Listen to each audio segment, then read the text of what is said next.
Good morning, everyone. We're going to start in a couple minutes.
Councillor Thompson, would you be able to turn on your camera?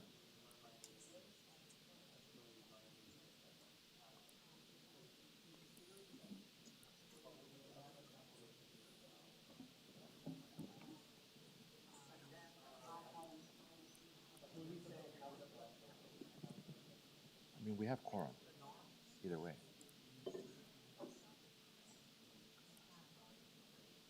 Councilor Myers here. Oh, so I guess we're still waiting.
Good morning.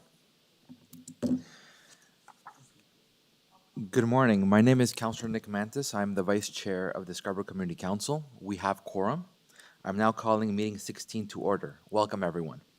Today's meeting is being held by video conference and in person at the Scarborough Civic Center in the Council Chamber. This meeting is also being live streamed online at youtube.com/Toronto City Council Live. Although we may be meeting in different locations today, Community Council would like to acknowledge that the land we are meeting on is the traditional territory of many nations, including the Mississaugas of the Credit, the Anishinaabe, the Chippewa, the Haudenosaunee, and the Wendat peoples, and is now home to many diverse First Nations, Inuit, and Métis peoples. We also acknowledge that Toronto is covered by Treaty 13 with the Mississaugas of the Credit and the Williams Treaty signed with multiple Mississaugas and Chippewa bands.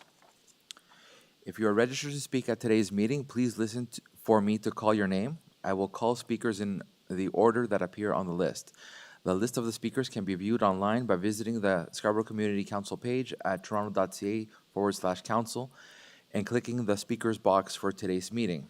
Members, the City Clerk has provided all agenda materials on toronto.ca/council and on CMP, the Clerk's meeting portal. Clerk's IT staff are available to members if you need help with your devices. I also want to remind you to please submit and approve your motions by email. Staff are available at sec@toronto.ca to help with motions. Are there any declarations of interest under the Municipal Conflict of Interest Act? Since we see none, we'll proceed. May I have a motion to confirm the minutes from our last meeting on July 12th, 2024? Councilor Gandaval? Carried. All in favor? Carried. Thank you. We can now proceed with the items.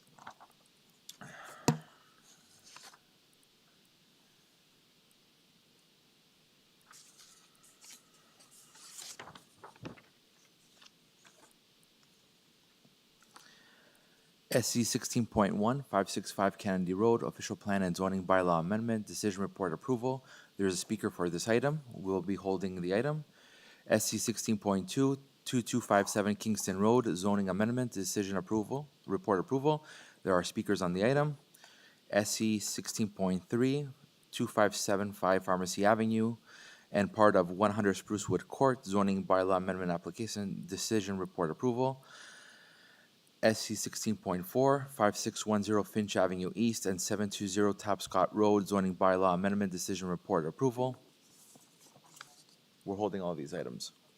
SC 16.5, 4206, 4608, and 4212 Kingston Road, zoning amendment application decision report approval. We'll be holding the item. SC 16.6, 245 Morningside Avenue, zoning amendment decision report approval. We'll be holding the item.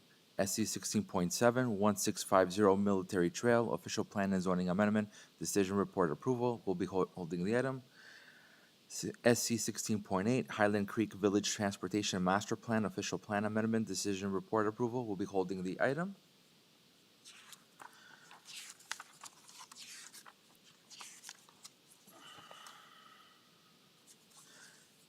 SC 16.9, 708, and 712 Kennedy Road, zoning amendment and rental housing demolition applications appeal report. Councillor Candaval, would you like to move the report? SC 16.1? 16.9. 16.9. Yeah. All in favor of moving staff recommendations? Keep it on the agenda. Keep it on the agenda? Okay, we'll be holding it. SC 16.10. Yeah. 143. Yes. Dunington Drive fence exemption report. We'll be holding the item. SC 1611. Charlottetown Boulevard traffic calming speed humps. Ward 25, Councillor McKelvey. I don't see any speakers. I'll be moving staff recommendations for Councillor McKelvey. All in favor? Carried. SC 16.12, Biscayne Boulevard traffic calming speed humps, Ward 21, Councillor Thompson. The staff recommendation, Mr. Chair. All in favor of staff recommendations? Carried. SC 16.13, Burnview Crescent traffic calming speed humps, Ward 21, Councillor Thompson. And I'll move the staff recommendations. Thanks. All in favor of staff recommendations? Carried. SC 16.14, Elinor Avenue traffic calming speed humps, Ward 21, Councillor Thompson. I'll move the staff recommendation, Chair. Thanks. All in favor of staff recommendations? Carried. SC 16.15, Gooderham Drive traffic calming measures, Ward 21, Councillor Thompson. Move the staff recommendation. All in favor of staff recommendations? Carried. SC 16.16, Pitt Avenue traffic calming measures, Ward 20, Councillor Candaval. Moving staff recommendations. All in favor? Carried. SC 16.17, Presley Avenue traffic calming measures, Ward 22, Councillor Candaval. All in favor of staff recommendations? Carried. SC 16.18, Goldberry Square at Goldberry Square, South Intersection, compulsory stop control. Councillor McKelvey's Ward 25. Be moving staff recommendations. All in favor? Carried. SC 16.19, McCowan Road and Big Red Avenue, Bridley Drive traffic control, signals, Ward 23. Councillor Myers. Can I say something quickly? Absolutely. I just want to thank Dan Clement publicly on this. This is going to be a big improvement in the quality of life and the safety for the residents in the area. So I just want to extend my heartfelt thank you from the community to Dan and the rest of the city staff who helped make this happen. And I'll move the staff recommendations. Thank you. All in favor of staff recommendations? Carried. SC 16.20, Meadowvale Road and Rotary Drive traffic control signals, Ward 25, Councillor McKelvey. Deputy Mayor McKelvey will be holding the item for speakers. SC 16.21, Lavery Trail U-turn prohibition, Councillor McKelvey, Ward 25, will be moving staff recommendations. All in favor? Carried. SC 16.22, 230 Morningside Avenue, designated our fire routes and amendment to Chapter 880 fire routes. Ward 24, Councillor Ainsley will be moving staff recommendations. All in favor? Carried. SC 16.23, 1020 3040 Meadowglen Place, designated a fire routes and amendment to Chapter 880 fire routes. Ward 24, Councillor Ainsley will be moving staff recommendations. All in favor? Carried. Now we have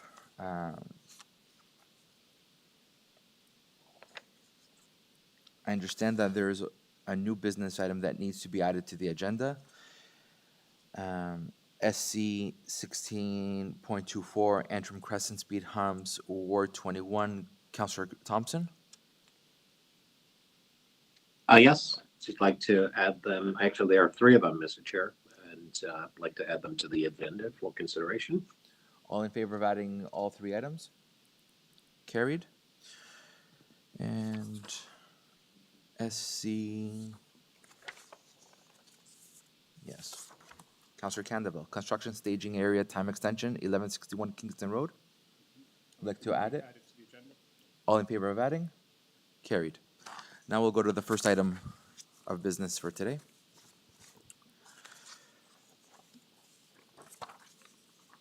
SC 16.1, 565 Kennedy Road, official plan and zoning bylaw amendment decision report approval. We have one speaker, Christopher Langley, battery planning and management. Christopher, are you here or online? Thank you, Mr. Chair. I am online.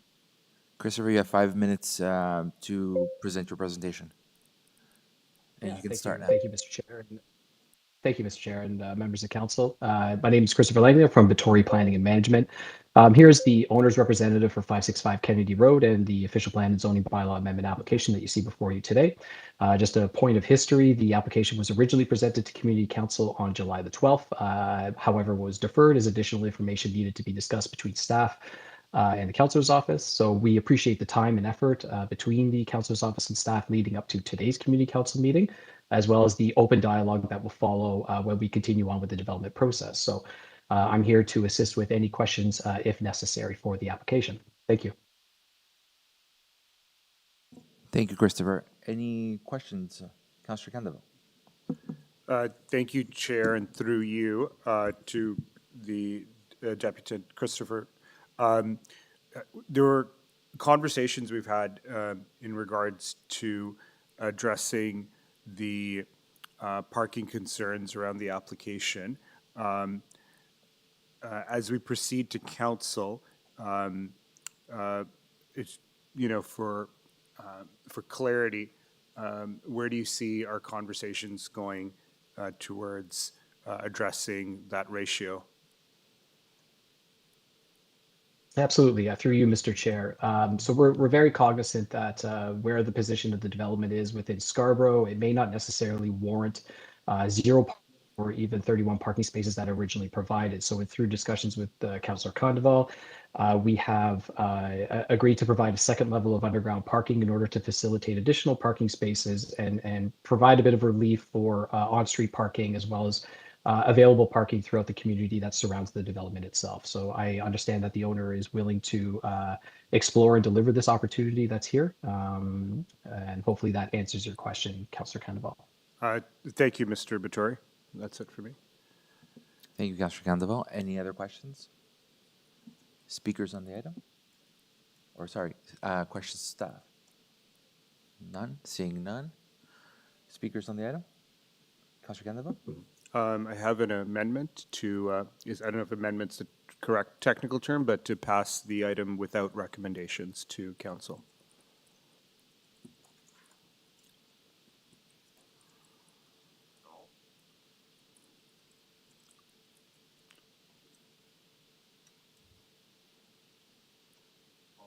All in favor of the recommendation? Carried. All in favor of the item? No. That's it? Okay. SC 16.2, 2257 Kingston Road, zoning amendment decision report approval. We have two speakers on the item, Peter Stiegler and Kelsa Stiegler. Peter, would you like to speak?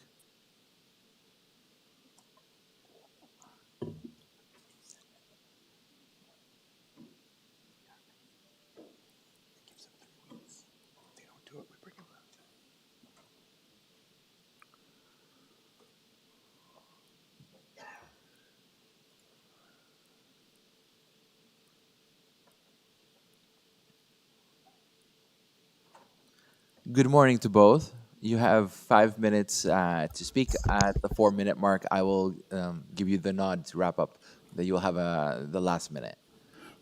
Good morning. Good morning. Thank you for the opportunity to have my input for the development at 2257 Kingston Road.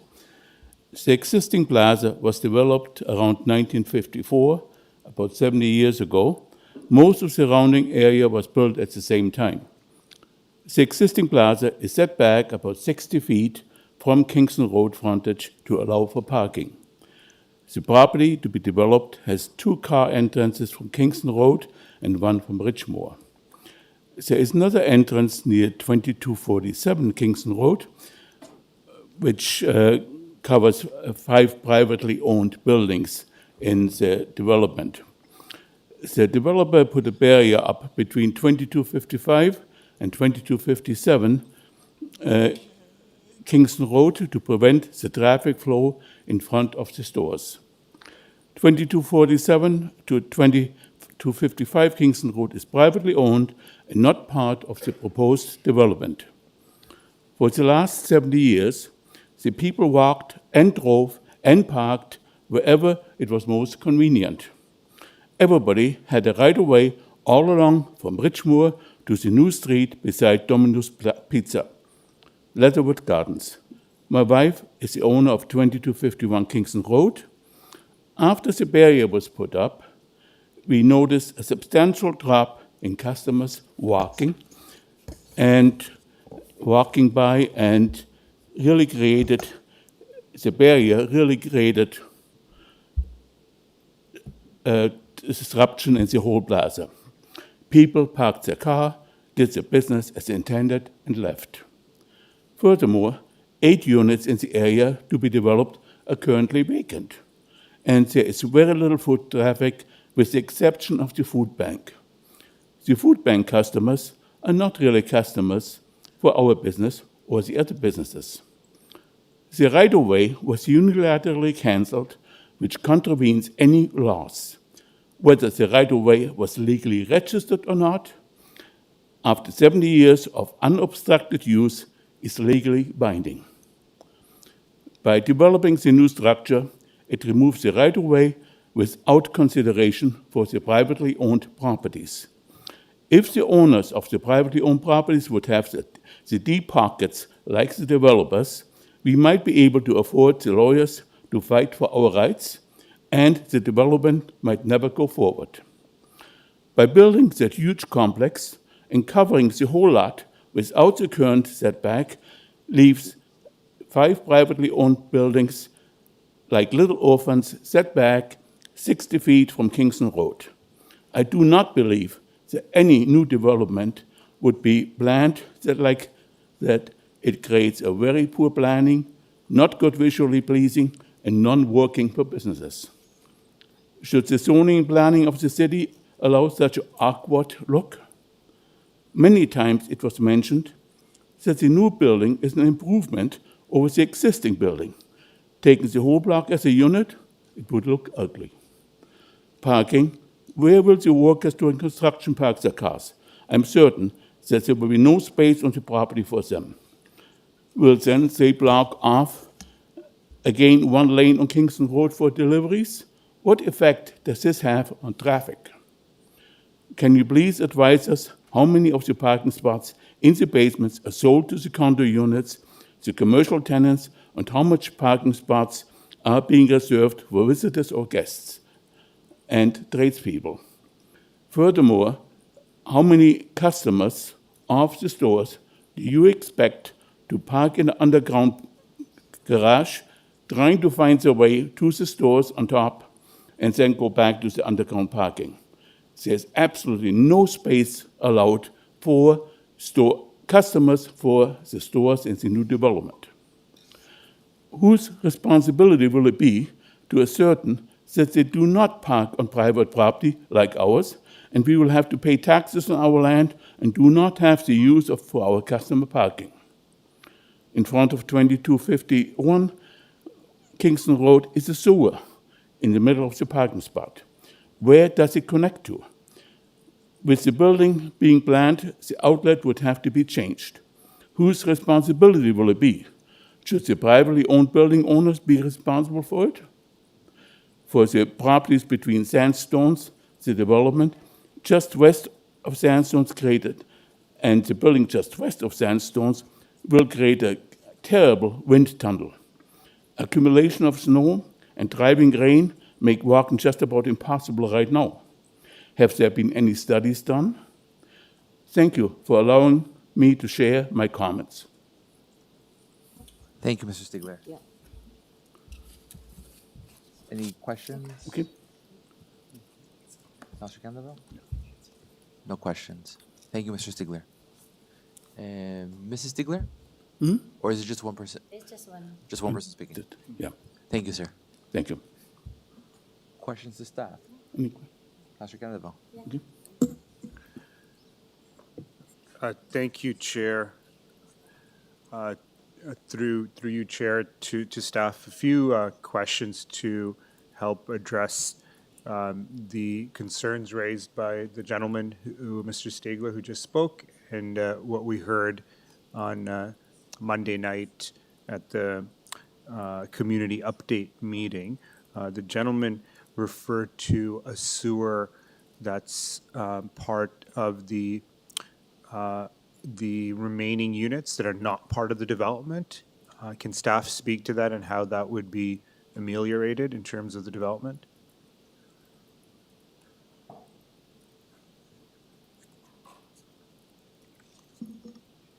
Through you, Mr. Chair, there is existing private sewer on this property, which is no longer needed by the city, and this sewer will be removed.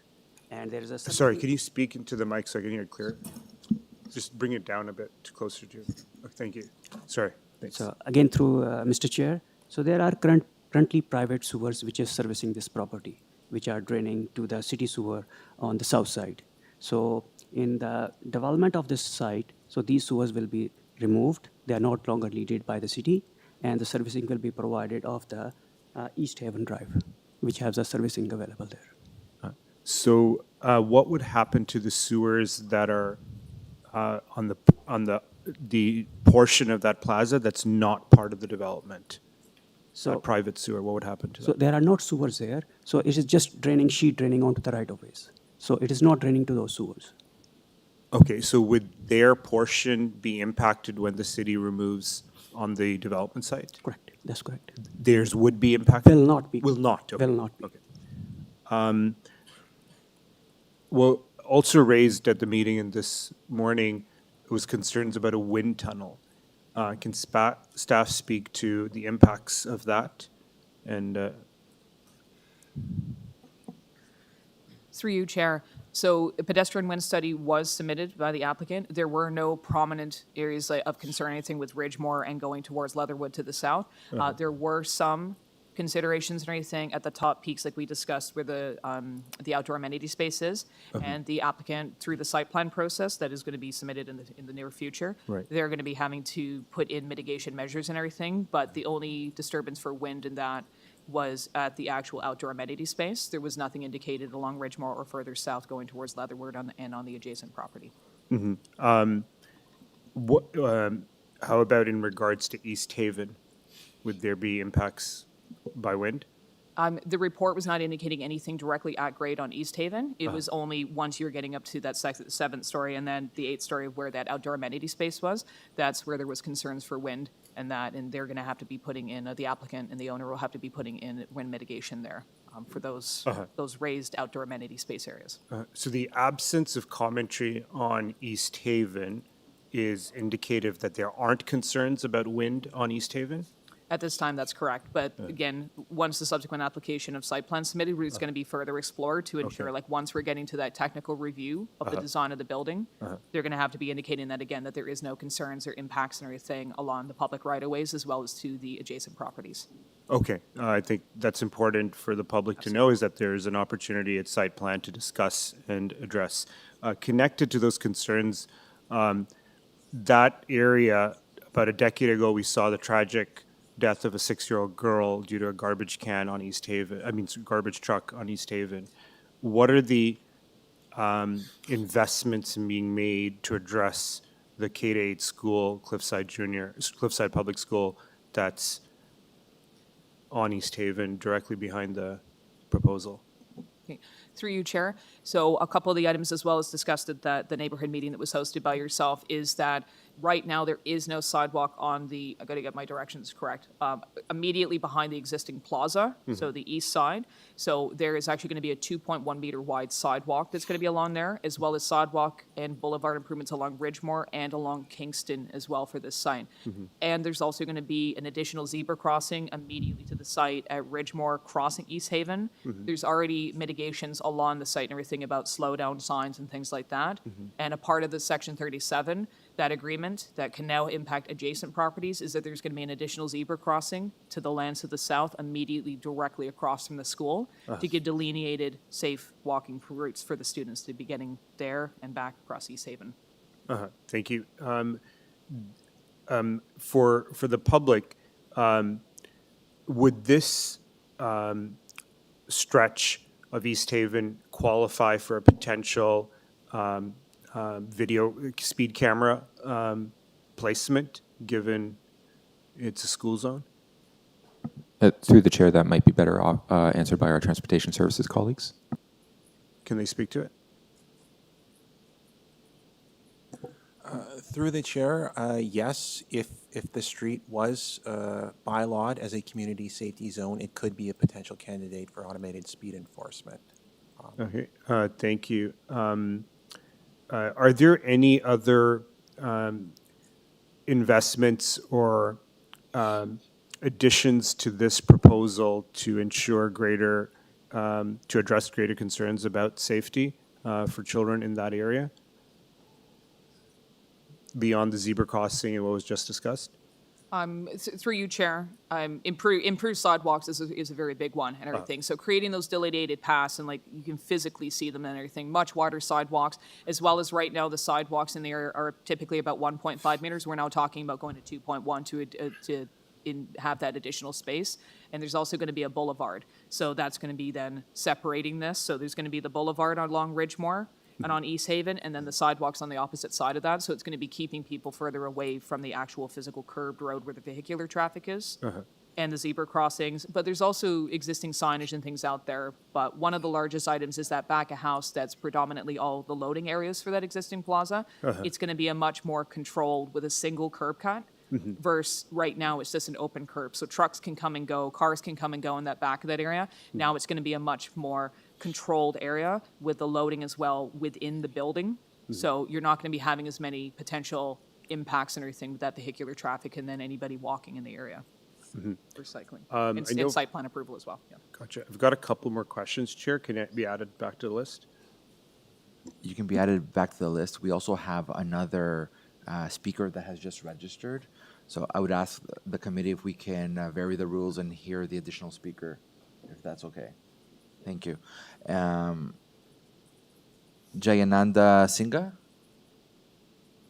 are you online? Sure. Hello?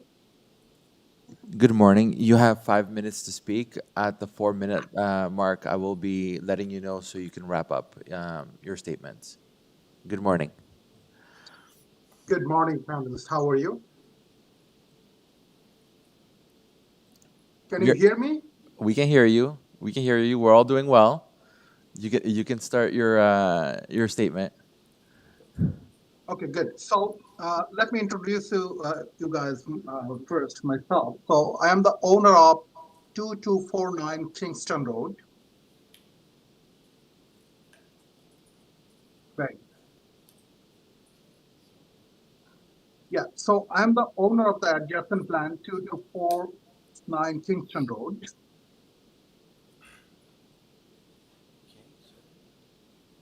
Yes, Mr. Singha? And my concern is here, I spoke to and I already raised this matter in the first meeting, which was held by teleconference, that this property, actually 2257 Kingston Road plot, there are 5 properties together here, which started from 2247 to 2253 Kingston Road. And those property were using an easement from time immemorial from the very beginning, and the title search and all this. And not only that, on site, there is a easement between these properties, N grades and X grade. I raised this matter to the owner of 2257 Kingston Road, which was in fact, denied at that point, and we are under preparation of the application to the court if this matter is not resolved amicably. So those easement was not sealed by this builder, which is the precondition to build anything there. I trust the other owners, adjacent owners, have also raised this issue to the city.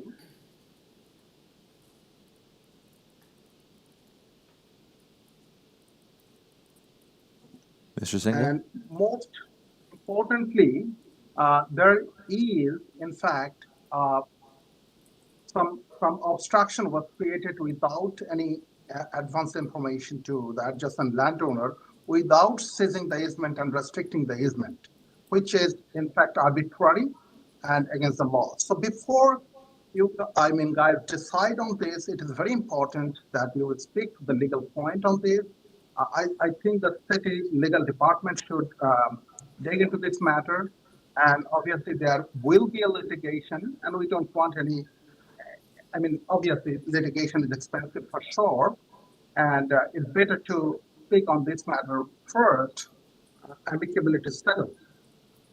And anyone can check that this easement is for it's not for just 1 or 2 years. This adverse right created to the owners of the properties, which is adverse right. Now, this is the concern first, and I raised this before. I think other adjacent landowners also have the same problem. So we request this panel to consider this, and I would be happy to send all the legal documents along with other documents, whatever to be requested by the city.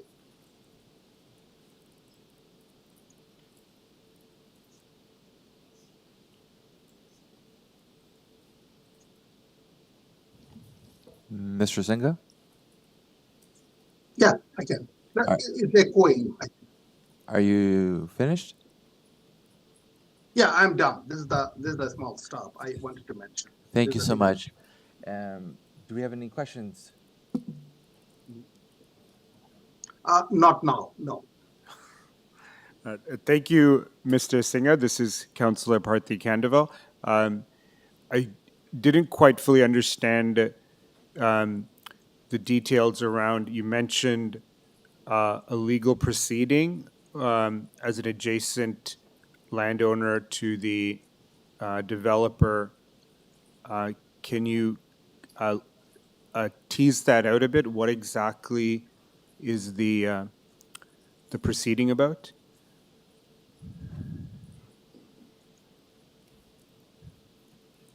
Mr. Singh, are you still online? Yeah, there are three. Including me, there are three speakers together. It's crossing. It's back and forth. So I'm really concerned. To whom should I speak to now? Because I'm hearing two voices from there. Yeah, I'm here. Okay, I think there's a delay. Mr. Singh, this is Councillor Candavel, the councillor for the ward where the site is located. I was asking, can you just give a little more clarity? What is the nature of the legal proceeding between you and the developer?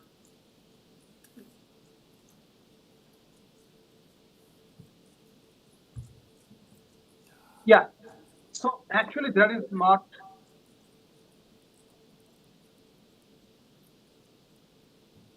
I think the internet connection is. Yeah, there is no legal proceeding yet. We already sent a letter that it has to be addressed first, and it was not addressed, in fact. And we are under process, if this is not addressed, to bring an application to the Superior Court of Justice for proper direction for the easement of this property, which is restricted arbitrarily by the adjacent landowner. So there is no existing proceedings as of yet. We were waiting for the amicable settlement or any response. If not, then obviously we have to seek redress of the court. Okay. And I think any councillor, probably honorable councillor, also noticed that there is a obstruction given by the owner of 2257 Kingston Road, in between this is meant. I mean, the plaza and the parking. Okay, thank you, Mr. Singha. Any other questions? Oh, no.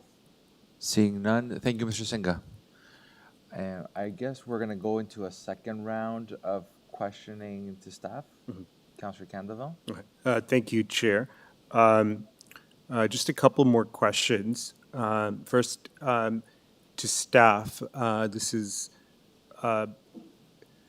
if there's a legal proceeding, whatever the nature, between an adjacent landowner and the developer, are there implications on a community council or council decision? Through you, Mr. Chair. So the decision of Scarborough Community Council in respect of a zoning bylaw amendment application would have no bearing on the validity or enforceability of an easement as between two parties, neither of which include the city. So whatever transpires, if it does, at court, would be between the two parties. It would have no bearing on a council decision? Well, it would be the reverse. Council decision wouldn't have any bearing on the court application as between two private parties. That's right. Okay, gotcha. Thank you. Coming back to the site and some of the questions that were raised both on Monday and this morning, what does staff suggest, or what is the thinking around having parking for this site? There's been an improvement in the non-res space. What would be the thinking right now and perhaps potential solutions for consumer parking? So one of the things, again, as we were, sorry, through your chair, one of the items and things is discussing and everything is the fact that we do have the maximum parking rates. So right now that the parking is being proposed with regards to the site for the residential as well as the non-residential, that it would be in the underground structure with access off of East Haven. Right. So there's also the car share and everything at the top of the site as well as two drop-off areas for like we discussed at the neighborhood meeting, a discussion of like Ubers and Lyfts and things like that. Yeah. But it would be under, and then the visitor parking that is then calculated is, and that's stated in the bylaw as well, the minimum requirement for that. That's the only minimum requirement is the visitor, is that it's going to be shared between the dwellings to the non-residential, as well as to, with the OPA that came in and SASP that created Leatherwood and created Ridgemore, there is parking opportunities along there. So there is that but also we're also trying to recognize the fact that improving the bus service to the area, improving the walkability of the area and everything, and providing that opportunity that these spaces could also then be accessed by other means than just cars. Thank you. And so practically speaking, if I were to want to drop in and purchase something at a potential, commercial and retail enterprise there, my options are to park in the Shoppers or park on Ridgemore or East Haven as options if I didn't want to go underground. Through you, Chair, I would never encourage parking on somebody else's property. City staff cannot do that, but definitely like within our public roads and everything, Yes. there is those opportunities there, as well as there is the opportunity and everything for anybody coming to the site that because it's that encouragement and everything, not to continue to have more curb cuts and everything, because I want you to imagine if we did have an access off of Kingston Road, those pedestrians and everybody trying to access the bike share that's in the area, as well as the other shops and other things, and the TTC would then have to be crossing another curb cut and having conflict. That's why we're trying to consolidate to East Haven, control the traffic that is coming in, as well as encourage the fact that those people who want to use that non-residential space can be driving there and then parking in the underground structure. Thank you. And my last question, and this was a very important point that you addressed, Laura, on Monday's meeting, and it's, I think, important for good, transparent public governance, was many in the community were completely unaware of the official public consultation that was in relation. Monday's meeting was a community update, which the developer and staff agreed to host with myself to bring people up to speed. But when was the official public consultation? Through you, Chair. The exact date's in the report, but it was in July 2023 when it was hosted.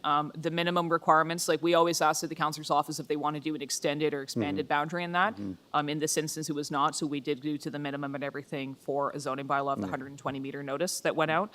And so that, and it was also on the city's website to let people know that the meeting was taking place. Keeping in mind as well that we were trying to schedule those meetings as the Bill 109 and everything came into effect. So we were trying to ensure that the meetings were happening and fitting within timelines for those other new files. So we had to have that. And it was encouraged also through your predecessor.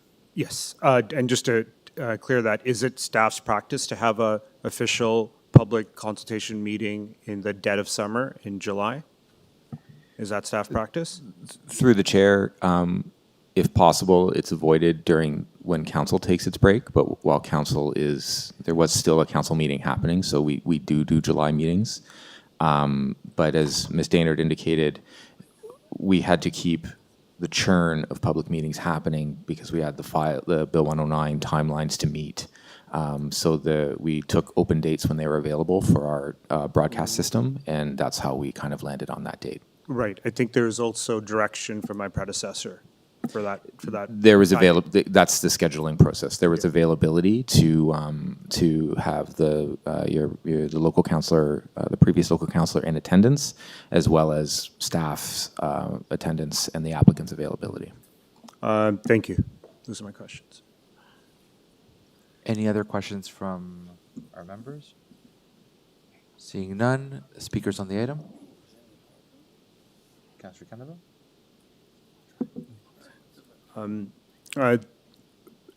This item, of course, predated my start as a city councillor. It's a proposal that in the start of my term, we worked with city staff. Thank you, Laura, for your diligence on this file. And we've seen the commercial space, non-residential space increase by 33%, which is significant, and we appreciate the work supported by the applicant in seeing that through. It's part of a wider, larger discussion, both at the city through the plaza the initial stages of the plaza study, but also locally, many neighborhoods and residents of Scarborough are seeing the loss of critical commercial retail space. And this was an opportunity to address that in a way that I'm hoping will be net positive for the community, increase walkability, increase more residents, and increase the wishes to see a more dynamic and vibrant cliffside. So we're hopeful that this will result in this. With those intentions in mind. Having said that, we had a lot of concerns from residents about the process, about the lack of awareness, and this is a bigger challenge and question for how we do business at the city. And we're hopeful that practice will change and involve greater involvement from residents on something that impacts their daily life and the built form of their neighborhoods. So I'll leave it at that and appreciate staff's involvement.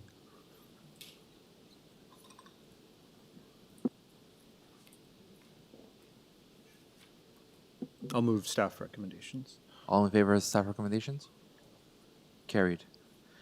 SC 16.3, 2575 Pharmacy Avenue and part of 100 Sprucewood Court, zoning bylaw amendment application, decision report approval.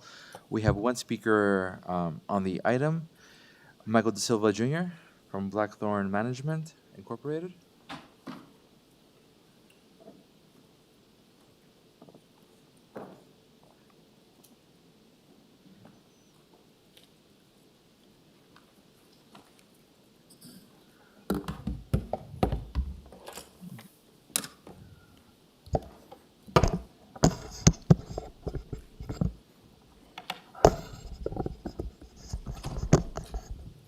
Good morning, Michael. You have 5 minutes to speak. I know you probably have a presentation I do. that we're going to be conducting here.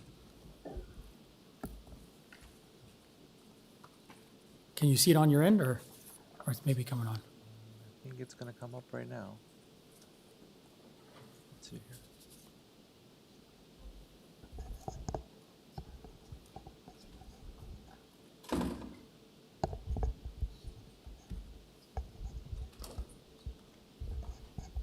I think IT will be coming to help, to assist.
I could present without it.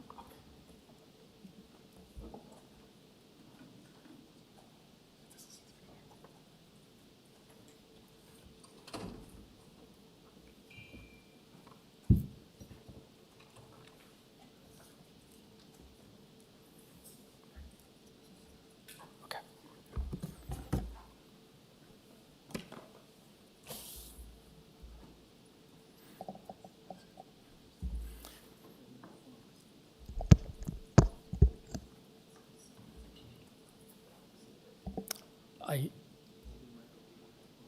What's that?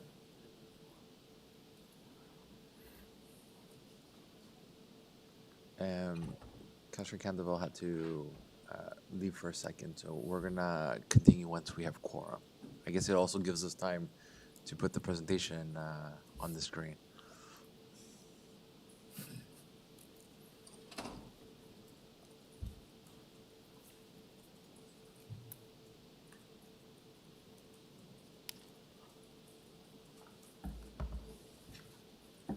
Oh, you don't like it? I printed my slides. Could I use the projector? you can do that. Is that good? Okay.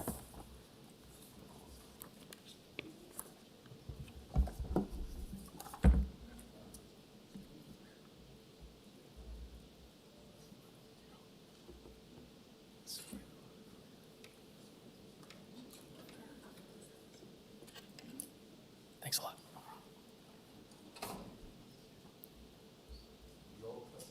It's always good to have a backup.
All right, we have quorum. Good morning, Michael. Good morning. Good morning. You have 5 minutes to speak. At the 4-minute level, I'll give you the nod so you can wrap up. Thank you. Great. Thank you very much. Through you, Mr. Chair, my name is Michael De Silva. I am representing Bridal Grove Bible Chapel, the owner of 2575 Pharmacy Avenue since 1973. Bridal Grove Bible Chapel is a non-denominational church that has actively served the Lavery community for over 50 years. They have run a City of Toronto subsidized daycare since 1979, of which time they've had over 6,000 children come through their program, and a summer all-day program for children and teens since 1993. They just celebrated their 31st year. They also run a monthly food program for families and seniors in need that distribute food to a number of key areas in the Toronto area. They are a church made up and led by a variety of different minority groups within the local community. And though they serve everyone, they have especially helped the many needy families that live in this neighborhood over the last 50 years. The proposal set before you today will allow the church to construct a new state-of-the-art church and community center, 3 stories, 25,000 square feet at the southeast corner of Finch and Pharmacy, which will allow all the good work that the church has been doing for half a century to carry on, God willing, for the next half a century. In addition, and there's a picture of the church right there in the corner. In addition to that, a new condominium is also proposed on the church lands that will not only help fund the church and community center redevelopment, but will also provide badly needed housing in the city. The condo has been designed for families in mind with a large percentage of 2 and 3 bedroom suites. As a church community, we understand the importance in providing viable home ownership options for young families and wanted to also address this in the redevelopment.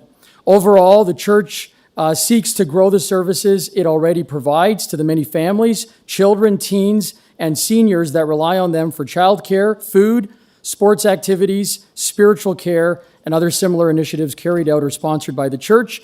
And this redevelopment will provide the necessary infrastructure to do so in the future.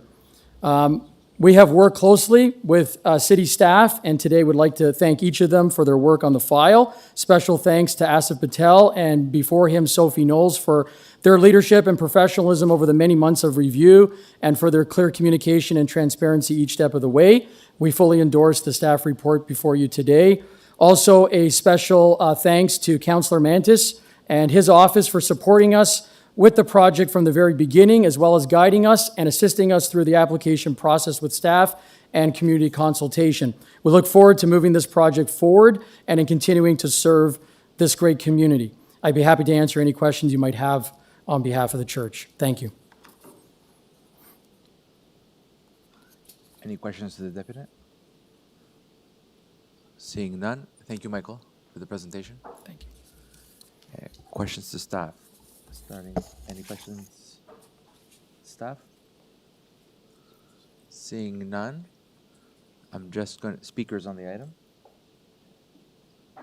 I'm just gonna say thank you to all staff for their very hard work on making this file and project possible. I know that there's been a lot of there are some obstacles that were needed to be dealt with, and you've come out with flying colors. So I'd like to thank you all for all your hard work and diligence on the project. And I would like to move staff recommendations. All in favor?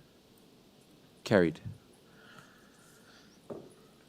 SC 16.4, 5610 Finch Avenue East, and 720 Tapscott Road Zoning Bylaw Amendment Decision Report Approval, Ward 23. Speakers on the file, we have Nick Wood from Corbett Land Strategies. Is Nick online? Good morning, Chair. Good morning, Nick. You have, Can you hear me? I can hear you. You have 5 minutes to speak. At the 4-minute level, I'll give you the nod so you can wrap up. Fantastic. Thanks for this opportunity. I do have a brief presentation, and I'll share that right now. If you just want to confirm that you can all see this, the PDF slides. Yes, we can see the slides. Fantastic. Thanks, Chair. Thanks, Chair, and thanks for members of Council for this opportunity. My name is Nick Wood, and I am the Vice President of Planning at Corbett Land Strategy Inc. We are the land use planning consultant working on behalf of Parkett Enterprises for this particular project. So I have a brief presentation. I don't expect it to take 5 minutes. I'd just like to give you a little bit of an introduction, some background, familiarize ourselves with the location description, details in the proposal, high-level policy summary, identify some of the technical studies that were completed, and then provide a little bit of our concluding thoughts. So as you can see, we started this process a couple years ago. Our pre-application meeting was held on April 8th, 2021. Our notice of complete application was issued on July 29th, 2022. And our community consultation meeting was held on June 5th, 2023. What the property owner is looking to do is consolidate the two parcels under the zoning bylaw of 569/2023, that's a citywide zoning bylaw, to permit the construction of a one-story self-storage warehouse, which is not a permitted use. We'll get into that shortly. As well, the zoning bylaw is to kind of formalize the applicable zonings, given that it's subject to the former Scarborough zoning bylaw. We're here today, obviously, to receive the staff recommendation, which we agree with and support.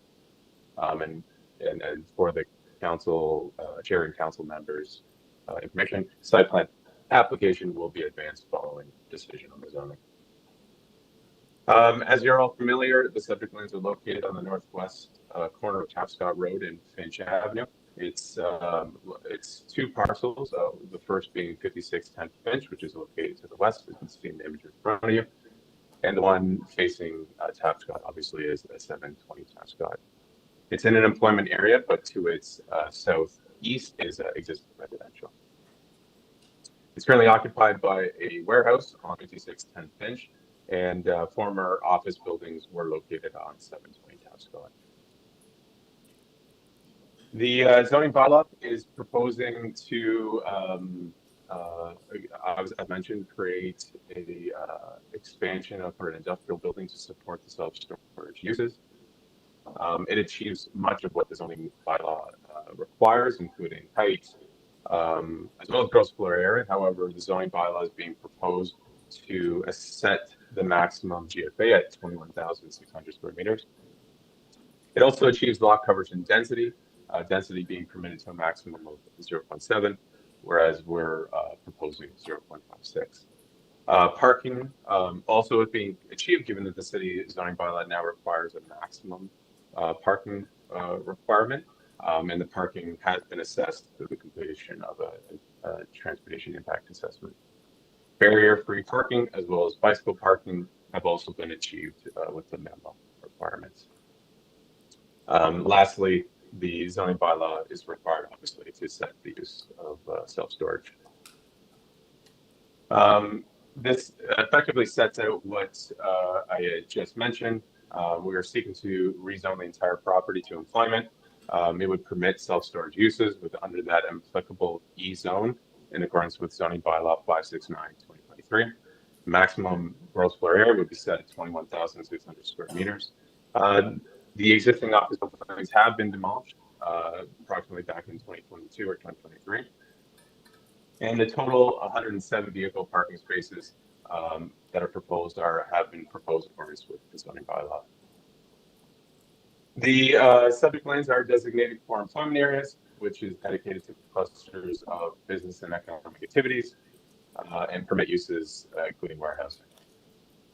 As mentioned, the site is zoned, as you can see in the image, split zoned under the 569/2023 zoning bylaw, as well as the former Scarborough Employment District zoning bylaw 24982.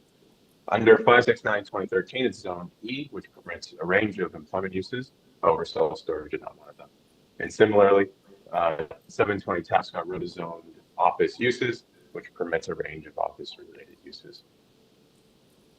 In support of the application, the client has advanced a full suite of architectural design packages to get to effectively a site plan level of detail, as well as tree preservation, landscaping, arborist, archaeological, rental site assessments, transportation impact studies, geotech, hydrology, functional servicing and stormwater, as well as noise.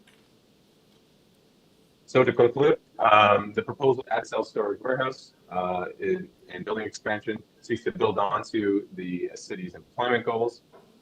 We believe that the zoning is consistent with the PPS and achieves conformity with the growth plan and OP. The ZBA is needed to consolidate the properties into a single zone under 569/2013.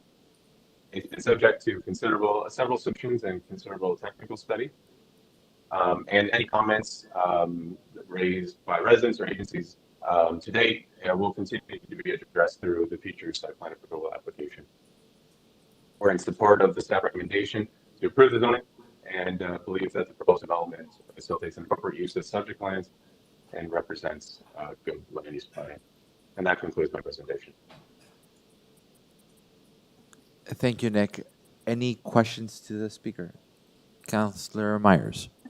Thank you, through you, Chair. Just a few quick questions. Is the entire site now going to be dedicated to self-storage, or will there still be some other commercial activities such as warehousing going on?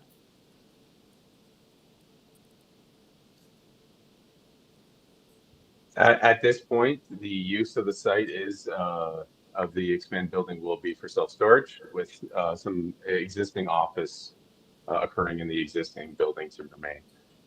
Thank you. And will the self-storage be for personal, business, or business? Through you, Chair. It's a range. It'll support businesses as well as residents. Okay. Okay. Thank you very much. Thank you, Councilor. Any other questions? Seeing none, thank you, Nick, for the presentation. And I'd like to say good morning to Deputy Mayor McKelvey that just joined us. Any questions to staff? Seeing none, speakers on the item? Councillor Myers? I'll keep it quick. I think this is a good development. I think it will bring some much-needed economic activity to the area, and I support this. Thank you. Well, then I guess, are you going to be moving staff recommendations? Move the staff recommendations. Thank you. All in favor of staff recommendations? Carried. The next item is SC 16.5, 4206, 4608, and 4212 Kingston Road, zoning amendment application, decision report approval, Ward 24. We have 3 speakers on the item. Raj Thavaranasingham.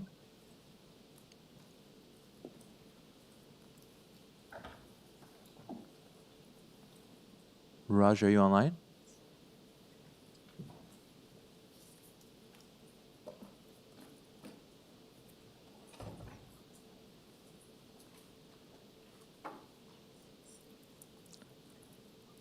Raj, would you be able to speak? Can you hear me? Yes, we can. Can you hear me? Yes, Raj, we can. Good morning. You have 5 minutes to speak. At the 4-minute level, we will be asking you to wrap up your comments. You can start. Thank you. As mentioned, my name is Raj Thavaranasingham, and I'm a resident living directly behind the property where the proposed zoning changes are being discussed. And I want to begin by acknowledging the importance of addressing the housing crisis we're all facing right now.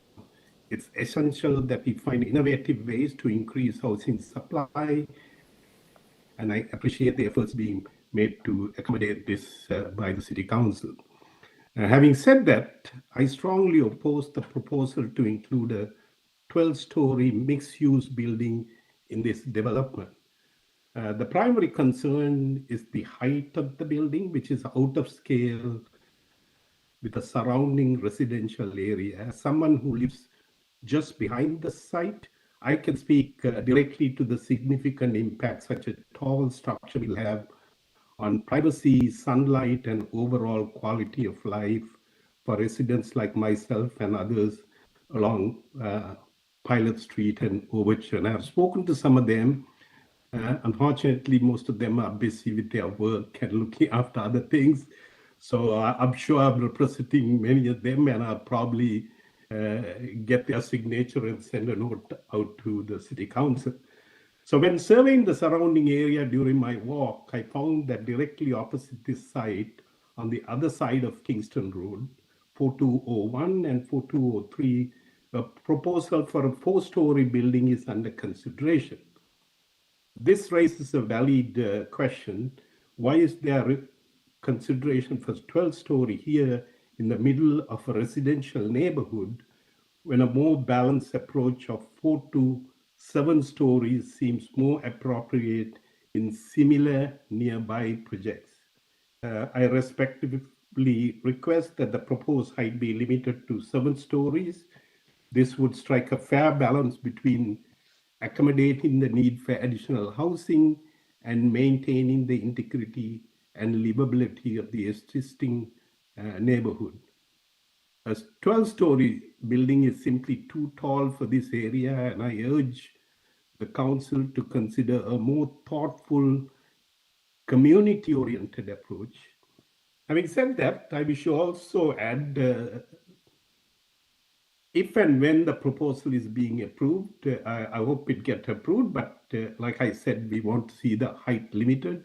We need assurances that a permanent fence be erected even before the project is started, as we have had issues with the fence with the previous owner.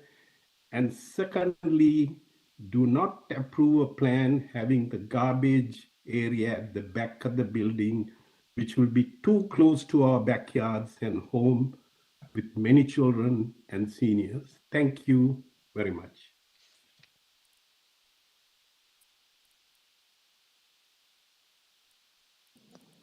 Thank you, Mr. Thavaranasingham. Any questions to the deputy? Seeing none, thank you, Raj, for speaking today.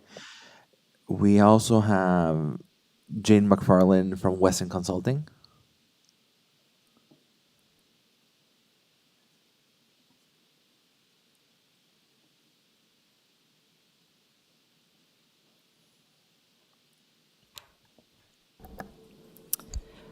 Good morning, members of council. My name is Jane McFarlane. I'm a planner with Weston Consulting, here today to speak on this item on behalf of the landowner. My comments here today wish to reiterate our support for the staff recommendation that is before council today. The proposed development consists of two buildings, a 12-story and a 7-story building. 12-story building is a mixed-use building oriented towards Kingston Road, which will provide commercial uses at grade that will frame Kingston Road. The second building is a residential 7-story building oriented towards the middle and the side of the subject lands. The subject property is in avenues and designated mixed use in the official plan. The property is also within the Guildwood Go PMTSA as per OPA 571. The proposal that we've been working on for many years, actually since 2020, our first submission of the site plan application, conforms to the official plan. It makes use of an underutilized piece of property that currently contains an auto use, which is prohibited as per a SASP in the official plan, as well as an old motel that's currently on the site. The proposed built form conforms with the built form policies of the official plan, but it also implements many of the performance standards of the mid-rise guidelines. It's one of those textbook cases, actually, that implements a perfect 1-to-1 ratio, a total height of 36 meters. The right-of-way of Kingston Road here is 36 meters. It implements a 45-degree angular plane, does not penetrate that rear yard angular plane. There's many generous setbacks at the sides of the proposed buildings as well as the rear. We are in further beyond the required 7.5 meter rear yard setback, which you typically see on a lot of properties that are designated mixed use that back on to neighborhoods designations. And we really think that this is a good application that we're seeking today. With respect to the comments that I heard from the previous speaker, and many of which I believe I have answered to this individual previously who spoke after a community consultation, and we did engage in some emails, whereupon I did send some of the shadow drawings and some of the more detailed architectural plans. The proposed garbage is not at the rear, adjacent to the neighborhood's designation to the north of the property, but actually at the side, and it is all contained within an enclosed building.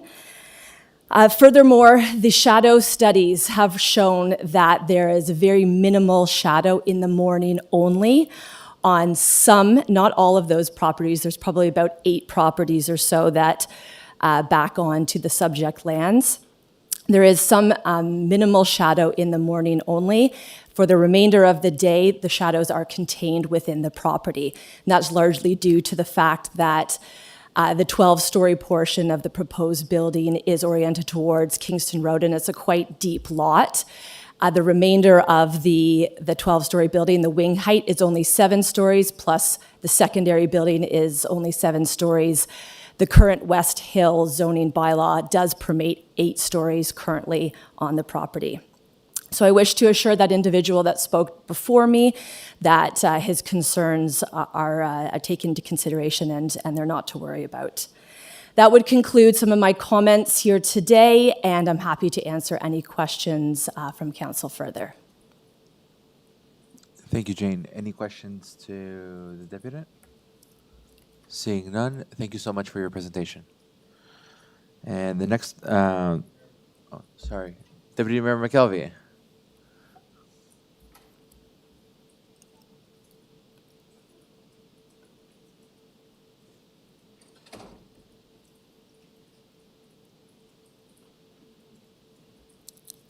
Oh, I've unmuted. Okay. Thank you. I just wanted to ask about the fence and the current state of the property, and then going forward during construction and mitigation. Can you speak to all of that, please? Yes, certainly. Through the chair to Councillor McKelvey, we do have a proposed nice new fence that's to be constructed upon the rear property line. We have not finalized our construction and erosion control management plan, but as part of that, I will ensure that, and the city standards would ensure that it would be constructed along that property line to ensure that there's no implications on to adjacent properties. Okay, thank you.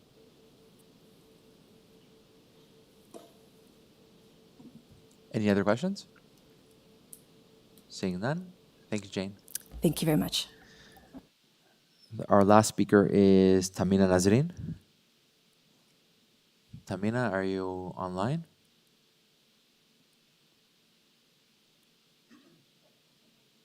No? Okay, I guess we will go to questions to staff.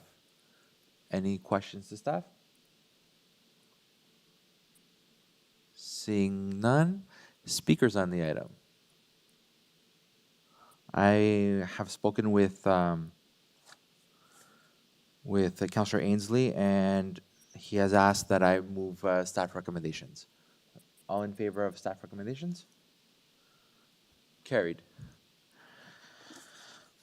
SC 16.6, 245 Morningside Avenue, zoning amendment decision report approval, Ward 25. We have one speaker on the list, Chris Atkins from First Capital Realty. Chris, good morning.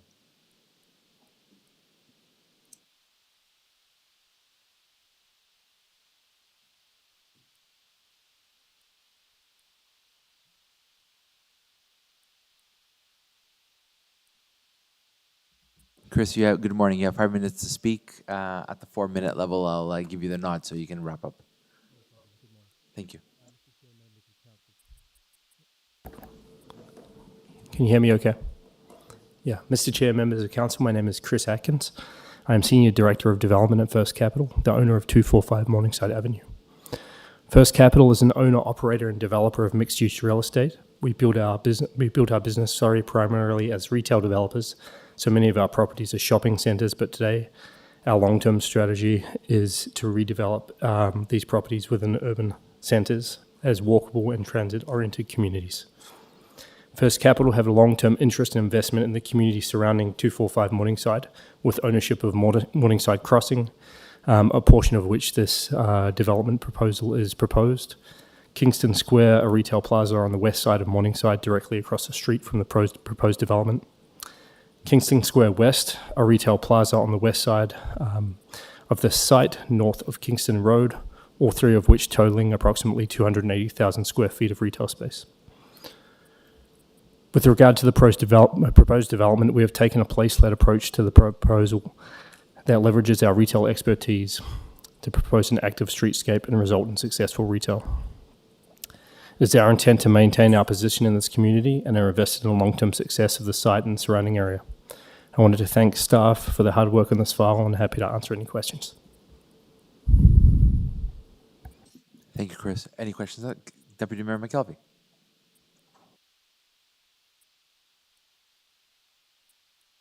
Thank you. Can you maybe speak to the types of retail and the size of retail that you would be retaining on the site? Because I think that's one of our concerns is, mall-apocalypse, I think, that we're losing those retail sites. So can you fill us in a bit on that?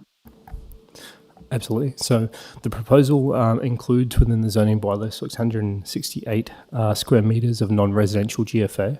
What we have done here is work with our leasing team to develop the depth of retail and the quantum of retail that we think would be fitting in the market, and also be able to draw national tenants that we usually see within our shopping centres.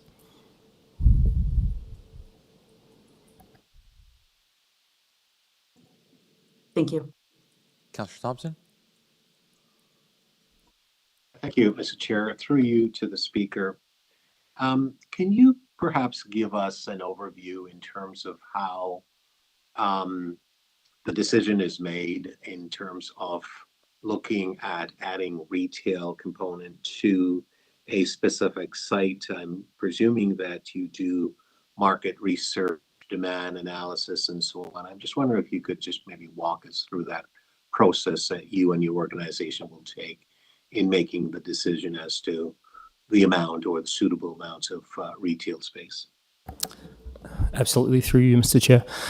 So the process that we generally undertake internally is through consultation with our internal leasing team. We have a team of leasing experts within First Capital that are out in the market discussing potential tenancies, spaces, and the requirements within the market.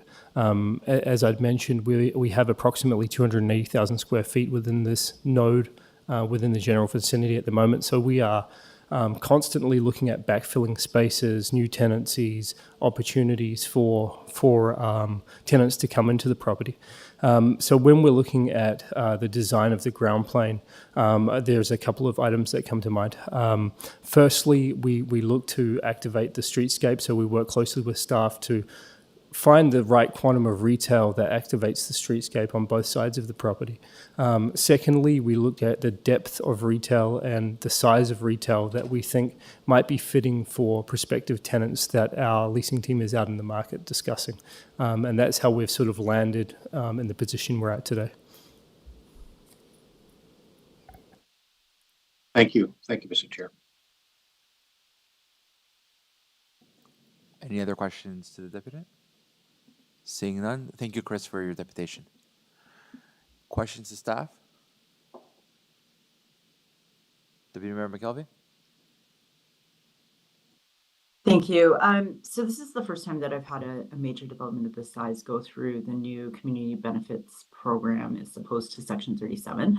The projects that you've identified are quite far from this site. So I am wondering, are we approving that today? Does that come back for further discussion? What happens around that? Because they are quite far from the site. And so I don't know that they're contributing to the local community that will see an increase in density in the area.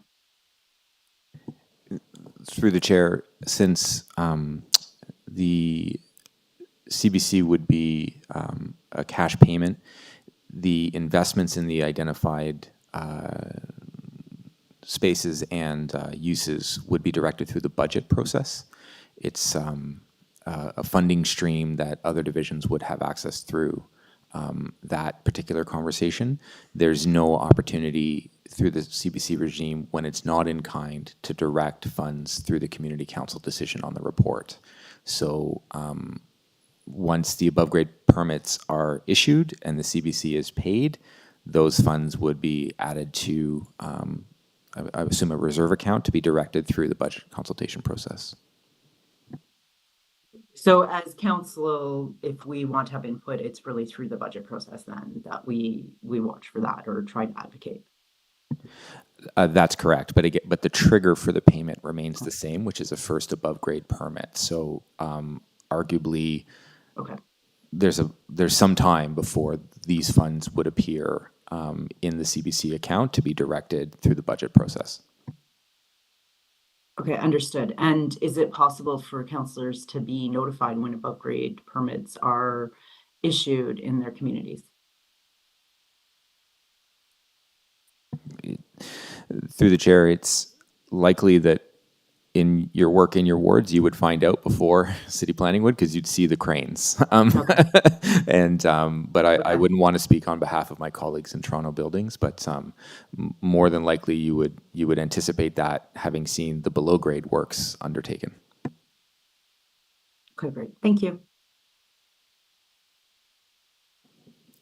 Any other questions? Seeing none. Speakers on the item? Deputy Mayor McKellar, would you like to speak? No, I'll just move staff recommendation. This plaza is in need of redevelopment. I'm happy that retail will be retained. I think that's very important as we develop our plazas, we develop our malls, that we're making sure that that's there. So we really are building complete communities. So thank you for the staff for their hard work reviewing the proposal. And I move. All in favor of staff recommendations? Carried.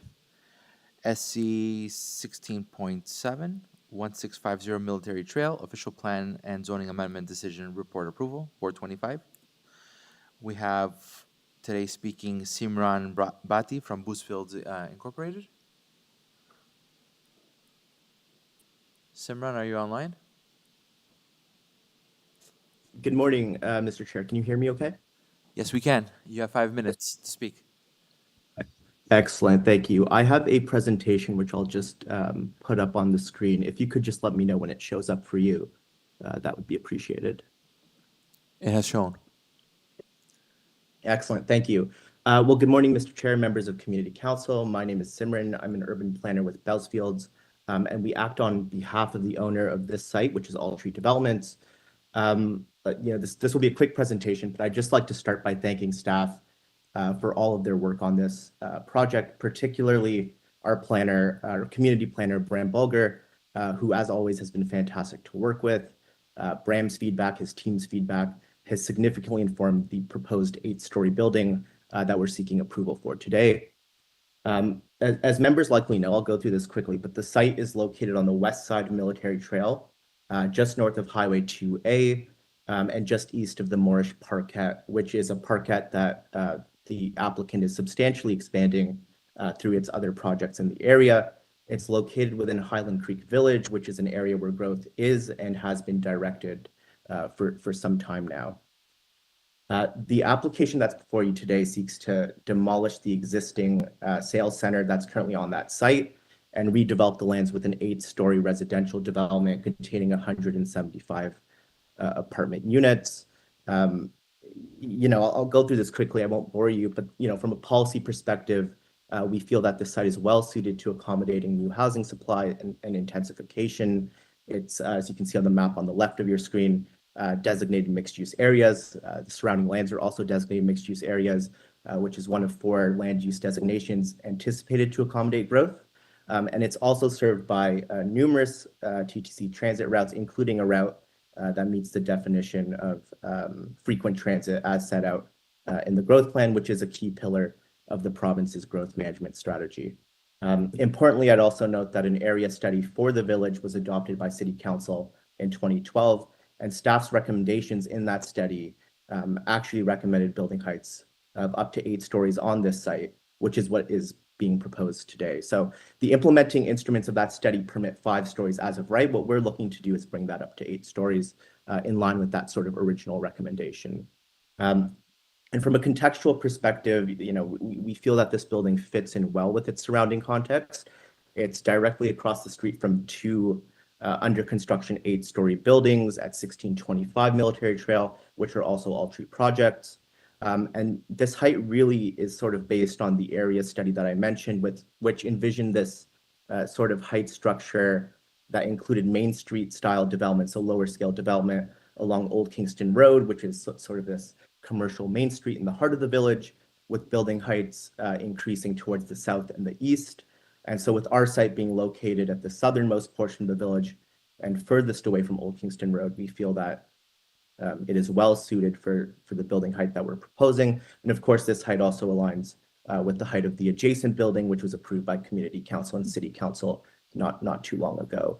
From a public realm perspective, we've worked really hard with staff to ensure that the proposal will provide for streetscaping and landscaping improvements along all frontages. We have quite a few frontages on this site. This includes street trees, patios, individual sort of at-grade townhouses, at-grade amenity space to animate the frontages, along Military Trail, along Moorish Parquet, which, as I mentioned, is being expanded through Altree's projects in the areas. Altree is also contributing Section 37 funds towards streetscape improvements in the village more broadly at the discretion of the Deputy Mayor's Office, should this proposal be approved. As noted in the report prepared by City Planning, the impacts of this building in terms of shadows, wind, servicing, transportation, all those sorts of things we look at quite closely have been reviewed by staff and deemed to be acceptable, as have the height and massing of the building. And so my clients reviewed the staff report, I've reviewed the staff report, and we support staff's recommendations and thank them for their work. I'm here to answer any questions that you may have, and I know staff will be able to answer any that I can. So thank you so much for your consideration today. Thank you, Simran. Any questions to the deputy? Seeing none, thank you, Simran, for your deputation. No, only councillors are able to ask the questions to the people that are deputizing. Any speakers? Sorry, questions to staff. Deputy Mayor McKelvey. Thank you. So I just want to understand the recommendation. So city staff are presenting a positive recommendation on the project. The area had previously been zoned as 8. I just want to confirm, why do you think that this is appropriate for the site? Through the chair, so just to correct the deputy mayor there, the zoning as of right currently is 5 stories. As Mr. Batty was referring to, the original staff recommendation when the Highland Creek secondary plan was proposed was for 8 stories on a number of sites within the South Village, which is where this proposal is located. City staff believe that the height proposed is appropriate given a number of other factors. The general intent of the secondary plan for the South Village is to ensure that buildings within the South Village are highest, closest to Highway 2A, where they have less impact on the surrounding context, and then for that height to transition down to the 3 stories, 4 or 3 stories proposed along the Old Kingston Road Main Street. That general intent can still be maintained with an 8-story building on this site, and it's expected, as mentioned in my report, that future buildings located to the north of this proposal, either along Military Trail or Moorish Road, would transition down below 8 stories to the 3 stories that are expected along Old Kingston Road.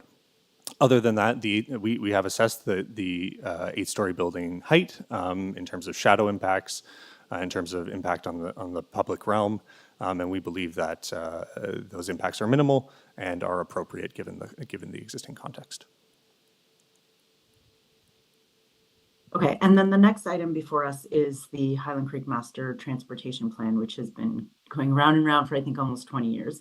How does this development fit within that context?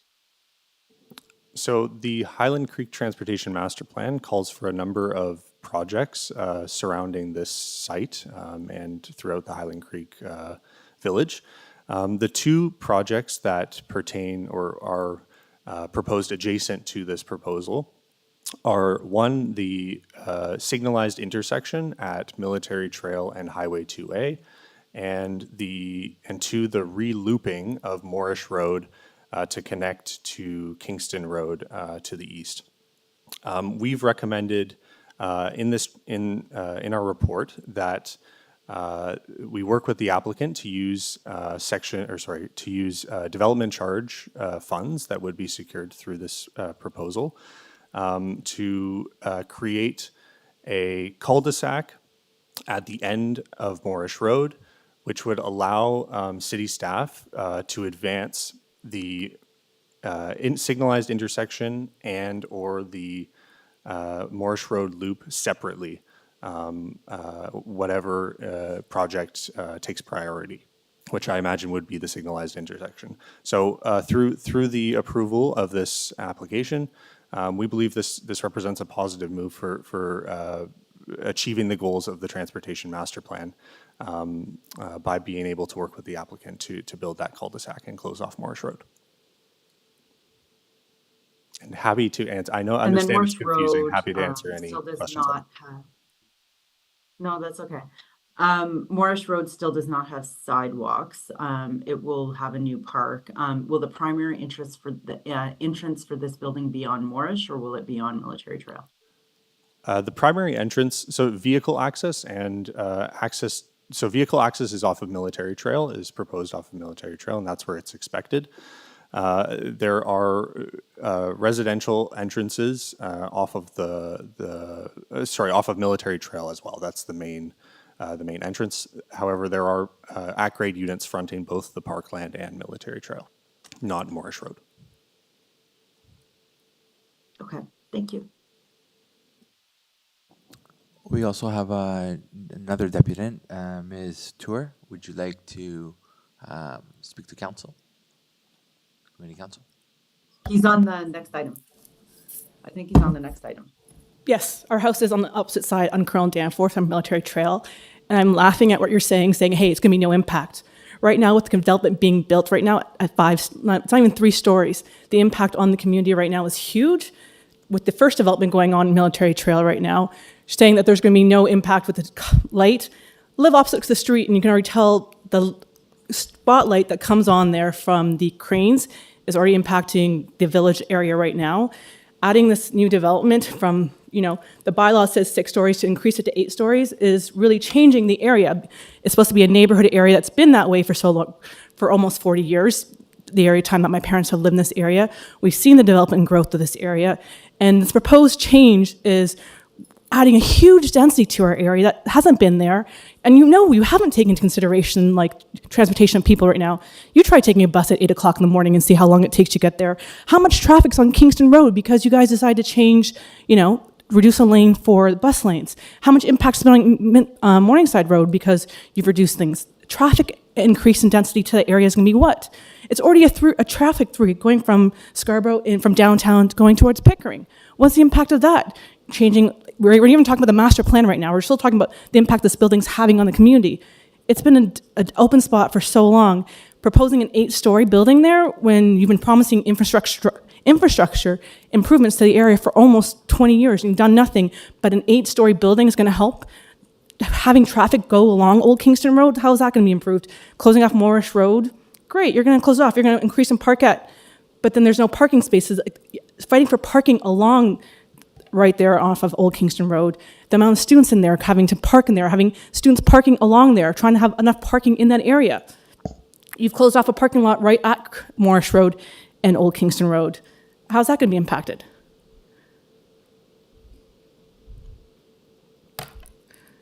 So I'm like, I love how you guys say it's not impacting it, but people who actually live in the area, you guys don't. You don't see it. So I'm curious about that. Like, you say it's a great idea, but I'm like, you've been talking about it for 20 years. Nothing's improved for 20 years. You're taking away you're going to be like Lily having a whole entire apartment building onto people's backyards. No one really wants that.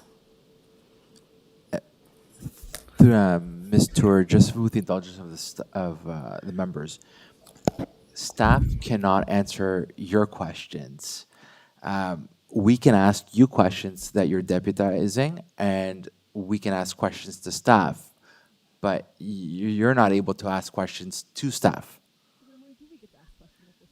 Question I'm trying to figure out, when do we get to ask the questions? Because you say you've had these zoning things, but I've never seen it, and so I'm asking, when do we get to ask these questions? Your questions would have been asked during this entire process of the public consultation. And when was that? Well, I mean, the staff would have the date yet. Well, I'm telling you, if I live right across the street and I don't know anything about it, how would like... Yes. Through the chair, a community consultation meeting was held on October 19th, 2023.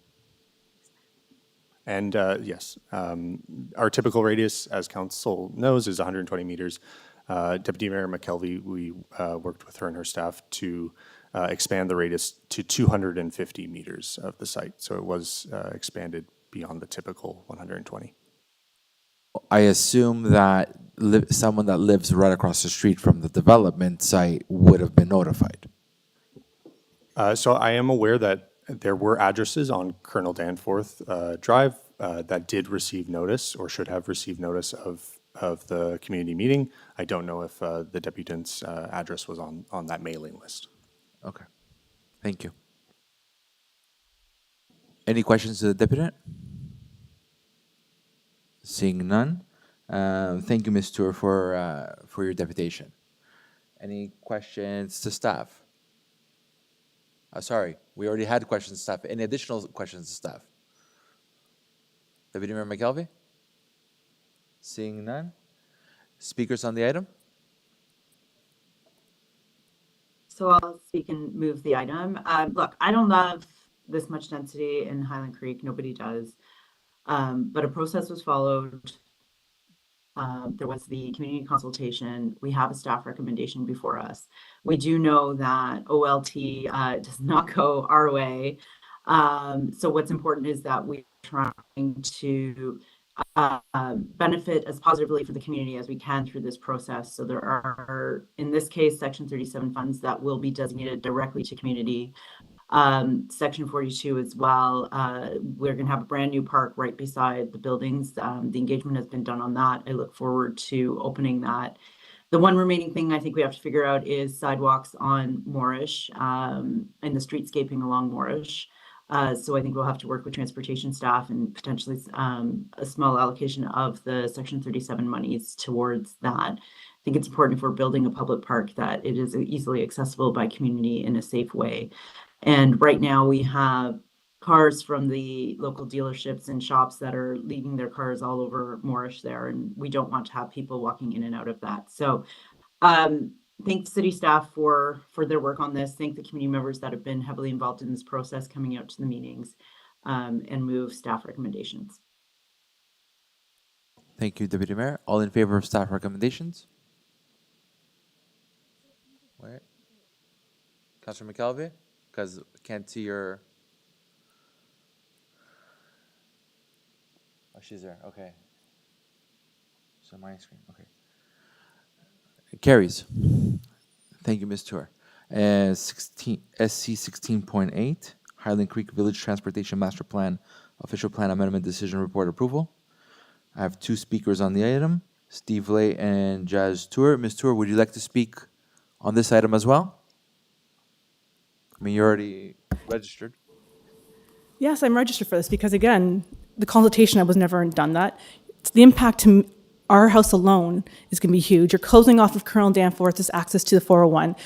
There's been the plan that you put to us back in 2011 is totally changed now. And again, you're just rushing this through because you want to add to the density of the thing, but you're not letting our neighborhood actually be a neighborhood. Again, our councilor is just like, oh, well, it's good for the community, but it's not. What about the people who've actually lived there? You're proposing to destroy a bridge that actually works for the community and put in new stops that are actually going to cause more traffic flow to us. The last time you used this impact was back in 2014 and 2011, but since COVID, everything's changed. This is an access way through that, as a community, it's part of our community, we've used it, so we're used to having a bridge, but you're just, by destroying that bridge, where is the community in that? And I don't understand that you're saying, ask questions, but it's been rushed through now. The same plan that we were presented back in 2000 earlier, it keeps changing and you keep adding amendments, so you're going to say it's good for the better thing. Whose benefit is it good for, that all the new people are going to do in there? What about the actual people living there and the construction that's going to happen for us? You couldn't even deal with the light at Kingston Road and Morningside for 2 months. How long are we supposed to be living in this thing? What's the impact to the people actually living in the community now? That's what I want to understand. Like, I love for my counselor to tell me what that's going to be, because she's deputy mayor. What impact is that? You have this plan that you're touting, saying it's good for all of us. How? Please tell me how. Like, the biggest thing I have, it's our community, and I'm like, you're closing off of access ways. You're like, where's the other notes? I'm like, you're closing off access that we've had for so long without giving us an option way. You didn't even say consider Meadowvale as an option. You said that would be it. Totally scrap that. And I'm like, you say we have so much community involvement in this. I only see you guys pushing through what you guys want, not actually what the community needs. I'm very upset by that. And I'm like, for example, if you're going to take away my backyard right now, my backyard goes onto the bridge to Colonel Danforth. If you destroy that bridge, what impact is going to be to my 100-year-old trees? You've already destroyed my little orchard I tried to plant. You know, the city decided already to mow it down because someone killed my branches. I'm like curious about the impact that's going to be to the environmental impact of having all this stuff done to an area that's been this way, and you're just cramming everything in the next couple of years. So where is the care for the community? You know, it's supposed to be neighborhoods. You're basically destroying our entire neighborhood based on this big plan to, you know, we're not downtown thing. We're a small West Hill community, and now you're basically taking that and changing it all around, saying you already let an 8-story building come into when it's only supposed to be 6 stories. Where is the consideration for respect for the people who live there and changing everything for it? That's what I'm really confused by this. Like, push. But what is it? You've been talking about this plan for 20 years. And the plan's changed so much. You used to actually come to the area and show it what it was. I haven't seen that. The new plan that was proposed back there into now, if I want to live in this community, most of the people who left the community come back to the community to raise their families because we've enjoyed it as kids now. And your decision now to push these things forward for developers and all that stuff, but you're saying you're going to increase the park. How much access to that park do we actually get? And so I'm confused by this. And I'm like, where is the neighborhood in this part of the community? How are you keeping the actual charm and thing of the Colonel Danforth area, the Highland Creek area? We're just pushing to have all these new condominiums put into our area. Was this a residential area where there are houses? Now it's like this master plan that you're trying to put through, closing off access. How long will deny access to the actual residents of the area? Well, I can't ask these questions because it was never answered in the meetings beforehand. And you're saying city recommendations. Who's the city recommendations working for? The builders? Not for the actual community. Like, your studies are based off of stuff that was previous to that. The flow through traffic, the area is so increased.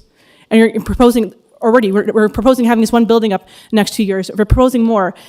This transit plan actually takes it all into consideration. What access will Colonel Danforth actually have? You've closed off, you're basically closing off of access from Colonel Danforth to there, to our community to go back for it. I don't understand how that's helping my community grow and develop for us. Someone who's been here for a long time resident, who's seen the community grow, but you're like, anytime you ask a question, I've actually never gotten any answers back from you guys and saying, how does this give back to us, our community? It's giving to developers, great, but what about the people who actually live there right now? You're just going to pass amendments back on 3 people saying, oh, it's a city thing. But these people don't live in this area. You don't see the impact of what you've actually done. So how does that work then? I do have questions for it.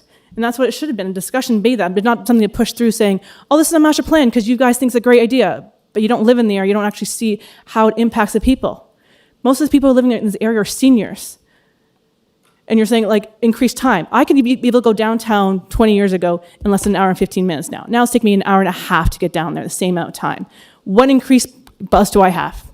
What increase to the area have you done for us for transportation to make it less car-centric? But then you're just pushing through this agenda. And I'm very sad and disappointed by what my councilor's done and what you guys have done for this area, because you're pushing a high density. This is not a high density area. You put in all the developments. Anyone's actually tried driving down Kingston Road to see how long it takes to go from our area to downtown now? If I was able to do it in my car in less than half an hour, now it'll take me over an hour and a half because of transportation, of all the mess you guys have created in this. So I'm very upset by this, and I'm like, I'd like to know how this is really about our community instead of just pushing through something for the greater good of everybody, but it's not for the actual community. When does the neighborhood actually get to be considered a neighborhood, like Janet said? I'm done. Thank you, Ms. Tour. Any questions to the deputy? Seeing none, thank you so much for your deputation. The next speaker is Steve Lee, Assistant Property Manager, Opportunity Holdings Incorporated. Steve, are you online? I am. Can you hear me? We can hear you. You have 5 minutes to speak, and your time is starting now. Thank you very much. Would just like to speak to the transportation proposal. We sent in a letter with our concerns. While we are in favor of obviously long-term development and growth, fortunately, the letter we sent in, Mr. Steve Turco did a great job of answering our questions. We proposed, I think, 5 or 6 specific questions, and we got some fairly specific answers back. So I appreciate him taking the time yesterday to do that. It saved me a lot of asking questions of council and of staff through council. So our main concern from our perspective is, as a plaza owner, we just want to make sure through all of this to have that open communication. Our main concern, obviously, is the impact to our tenants, as well as our ingress and egress points, access to the plaza, as well as the one thing I will ask of council, again, knowing the Highland Creek area, is the substantial lack of parking. I heard mentioned to the dozen mini garages that constantly illegally park cars wherever they feel like it. And then just throughout this whole process, as things are being closed down, how we're going to manage parking and just traffic access to businesses. So I know how hard COVID was on the businesses, and what I don't want to see is a bunch of self-inflicted gunshot wounds, so to speak. So that is our piece. I will throw that to council, possibly to ask staff. And other than that, we are in support of the proposal amendment. Thank you, Steve. Any questions to the deputy? Seeing none, thank you, Steve, for your deputation. Any questions to staff? Deputy Mayor McKelvey? Thank you. I'm just wondering if you can just outline the process that was followed for this to come to us today. Thank you, through the chair. So today's report is relative to the work that was previously done, a minor component of the implementation of the heavy lifting that was done by the Transportation Master Plan. The Transportation Master Plan, which proposes all of these transportation improvements, was adopted by Council in 2021. Today's report simply amends the official plan for right-of-way widths and other connections necessary to implement the plan, so we can leverage development and vision capital improvements over the long term, similar to the commentary from Mr. Bolger on the 1650 item. So the major moves, if you will, were all adopted by Council in 2021, and this is part of the implementation of that adopted report. Okay, so there was the master plan adopted by council in 2021. This then went out for an EA, which was approved by the ministry, and now this is just the finalizing steps to make it official. Through the chair, yes, that's correct. Okay. There was talk about a cutoff to the 401. Can you clarify? I don't believe we're losing access to the 401. Is the thought that as the bridge needs to be rehabilitated, instead it's switched into an at-grade access to the 401?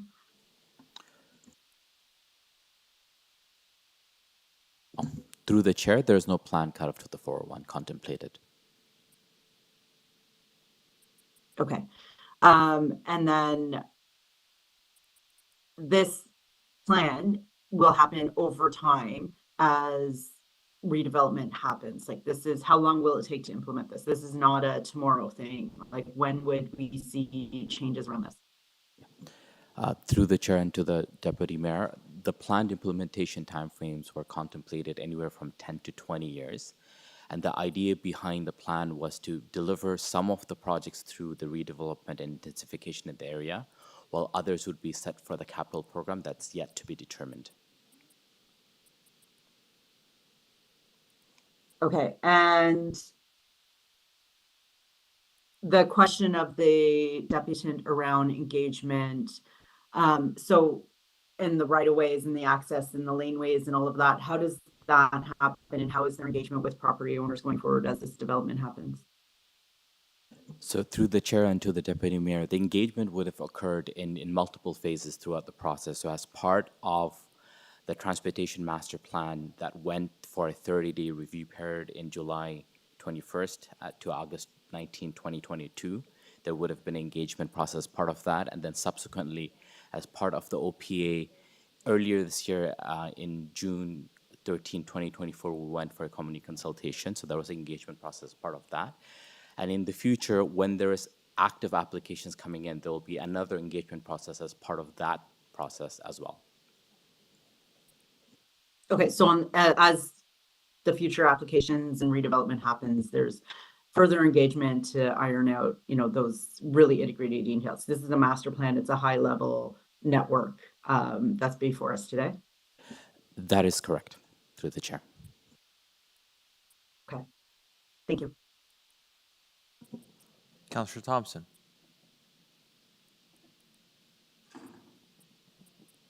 Thank you very much, Mr. Chair. Through you to staff, if someone can help me. We're discussing the master plan, the official amendment to that today as part of this report. Is that correct?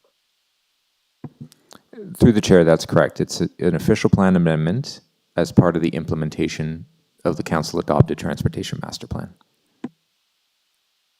Right. And I don't know, I may have missed it. Deputy Mayor may have asked this question. Can you help us to understand the process that was followed in order to develop a master plan? Primarily looking at the engagement aspect with respect to the community at large.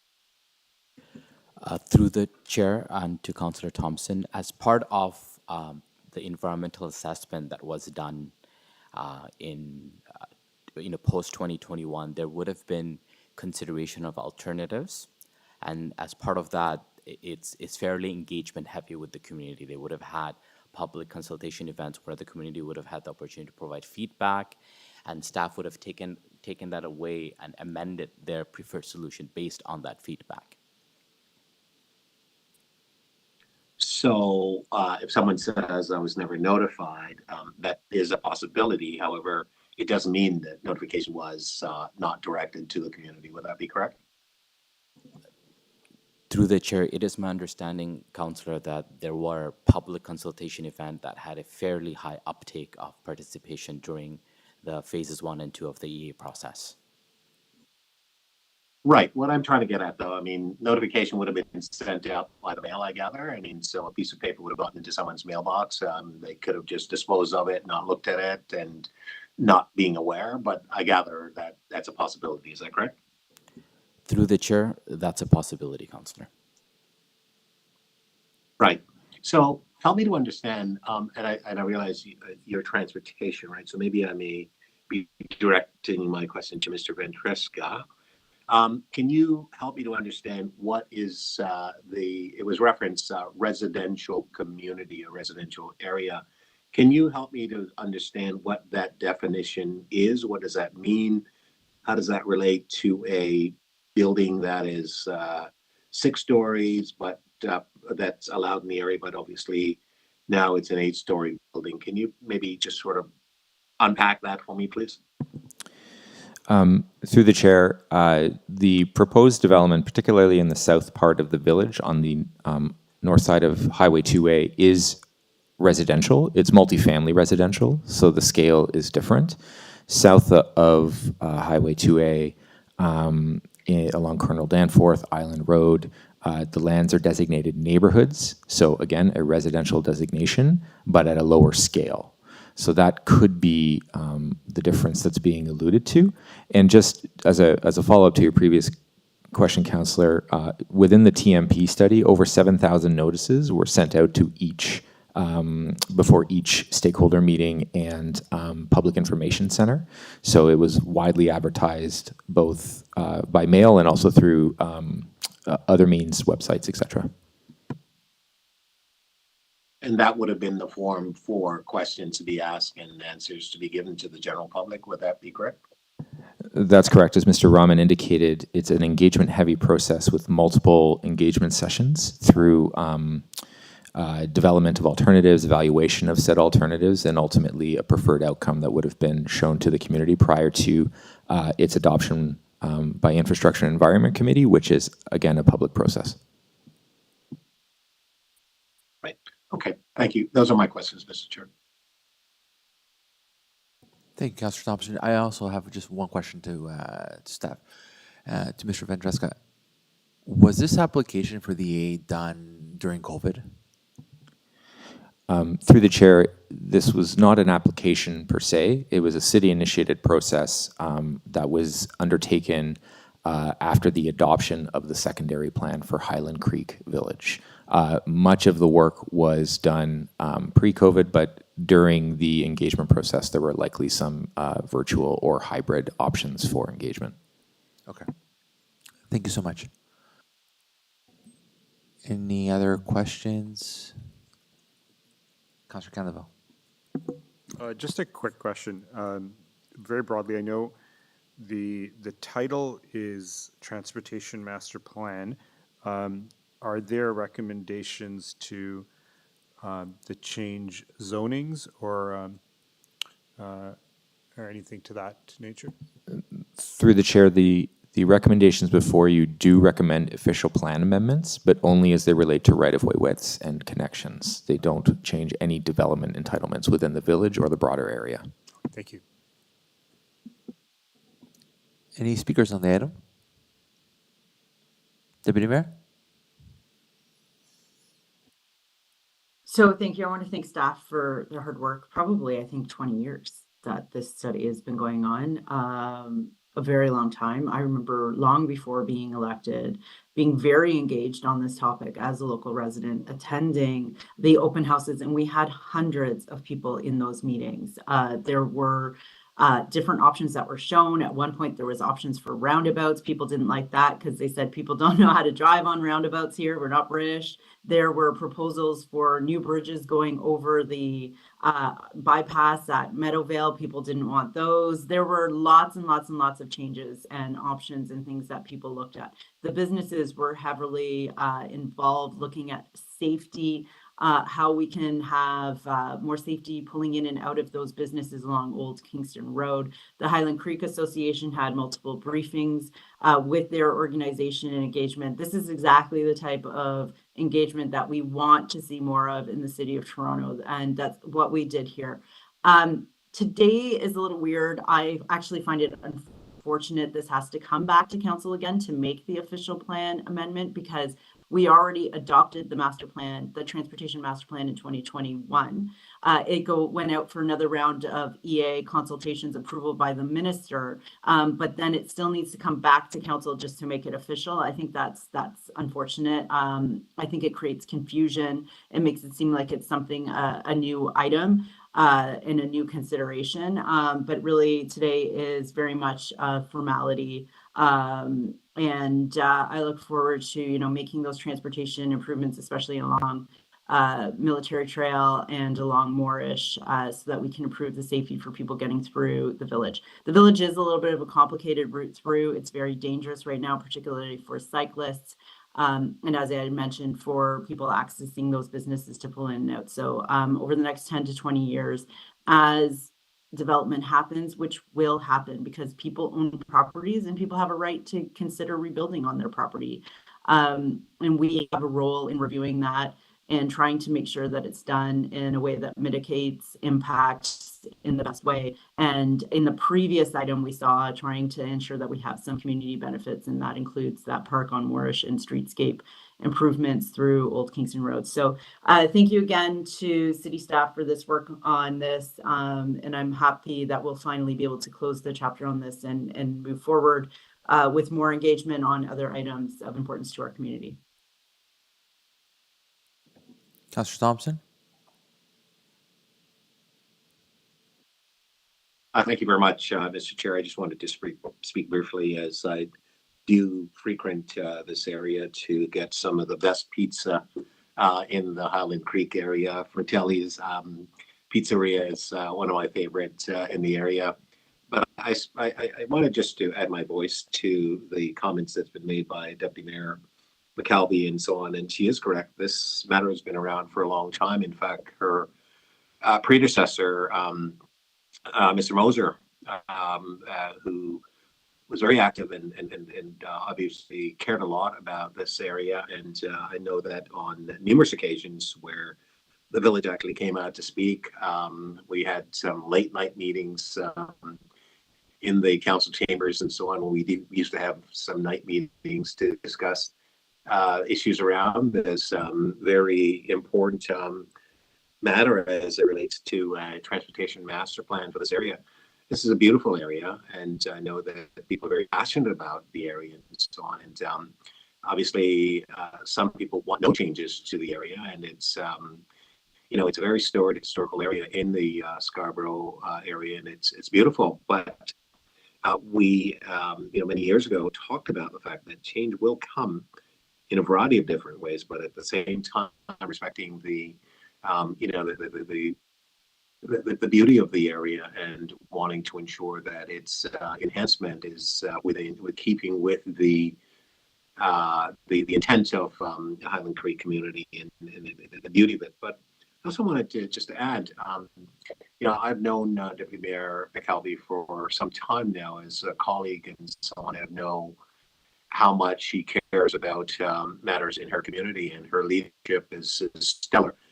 It's beyond question, quite frankly, about her caring and her giving to the community and so on. I've never once witnessed her not being fully informed on detailed matters about her community, and also her desire to fight for the best interests for her community. I'm joining her today in obviously supporting what is actually in front of us. You've heard from her. There's been great consultation that has taken place with the community at large, the business community.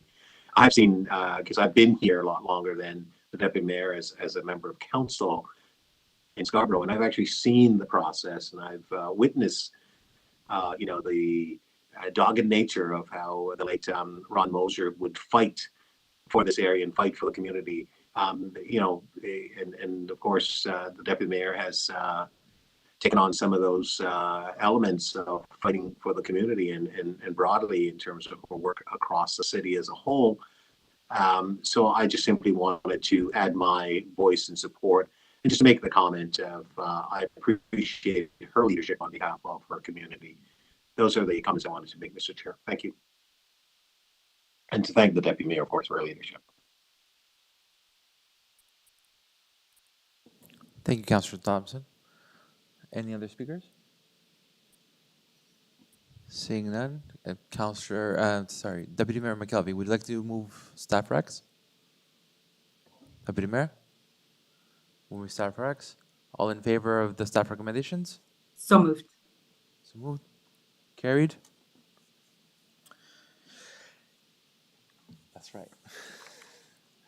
And I understand that there is a new business item that needs to be added to the agenda. Councillor Candavel, would you please introduce your item? Yes. It's a bylaw amendment for an accessible loading zone on Arden Avenue in my ward. It's to support a differently abled child with acute needs to adequately and appropriately address, access mobility vehicle. Can I have a motion to add it to the agenda as new business? All those in favor of adding the item? Carried. I will hold the new item down so that we can consider it in detail later during the meeting.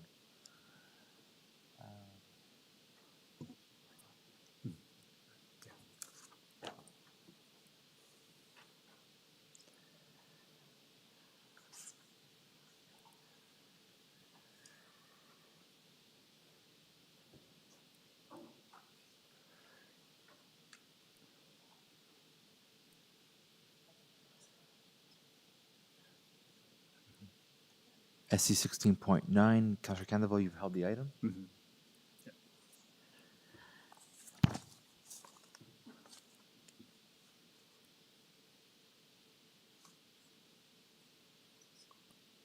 Questions to staff? Yes. Thank you, Chair. To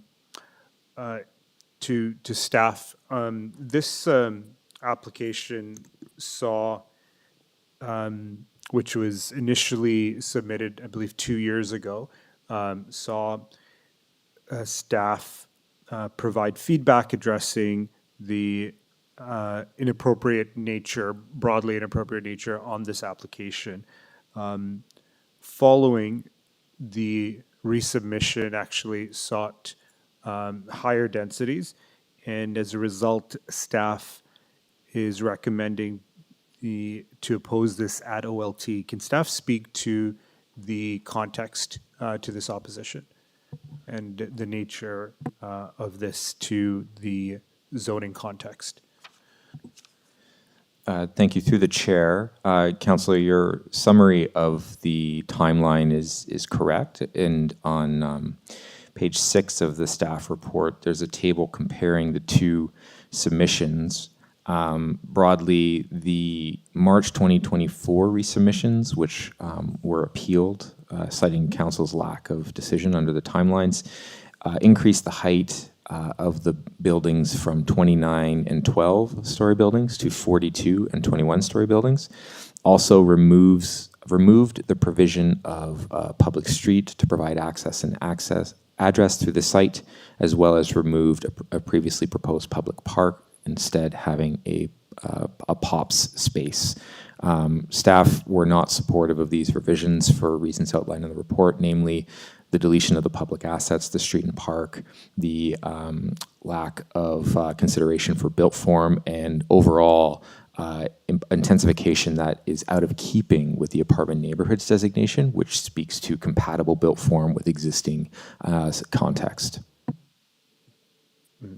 At this point, I know those concerns are appreciated and supported by the community and my office in regards to those comments.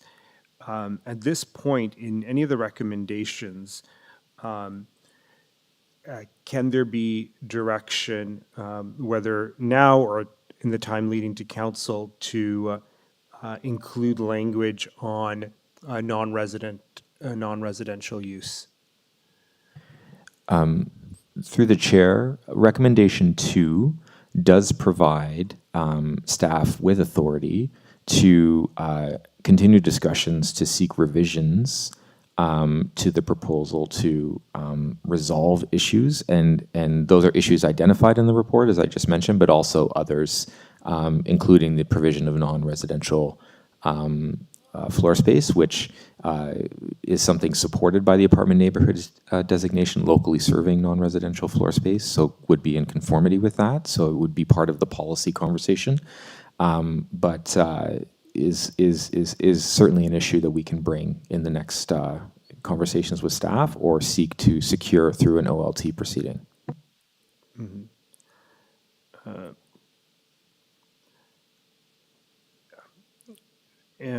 Within the rental housing demolition application, the language on rent secures at least 10. In other applications, we've seen higher terms. Can this be revised? Councillor, or sorry, longer terms? Were there? Oh, I see. So in recommendation 9C. 3.9C. So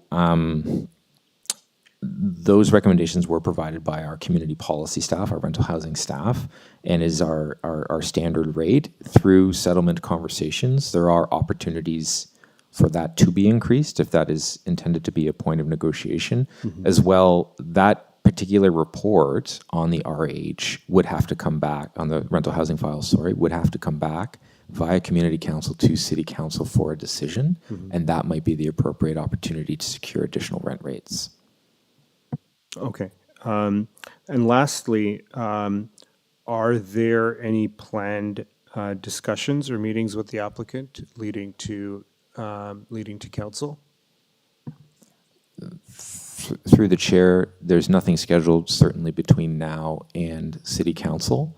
And I believe there is a OLT hearing event in October, a case management conference, which is why the appeal report needs to be presented to community council and council, so the city solicitor has a position for that CMC. And that's following 9th and 10th council? Yes, that's correct. Okay, thank you. Any other questions to staff? Seeing none. Speakers on the item? Councillor Candeville? That's fine.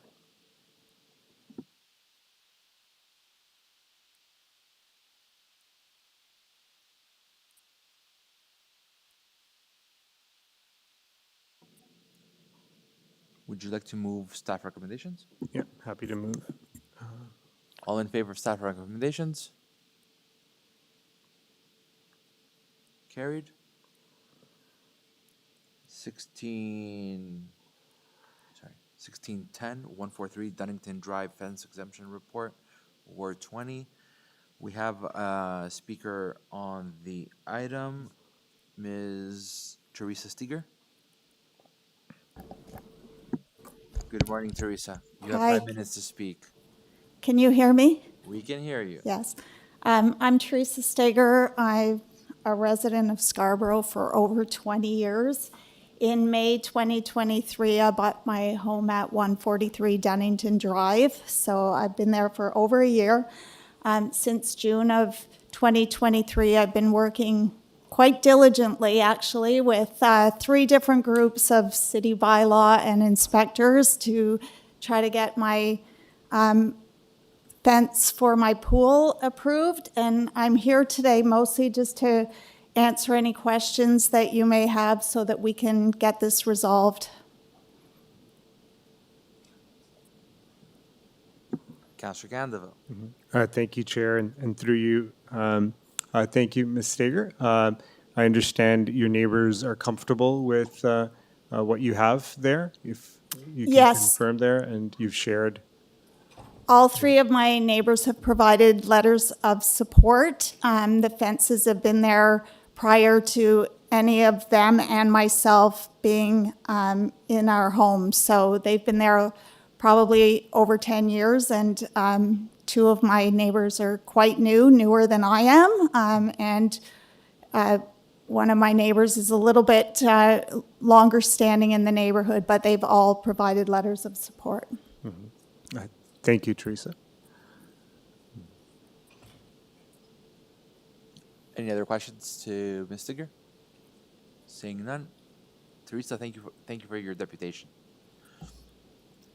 Questions to staff? Councillor Candeville? No.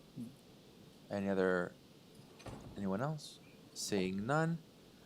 Would like to, I guess, Councillor Candeville would like to speak. Yeah, I'd like to move a motion to grant the application for the exemption. Let's put it on the screen.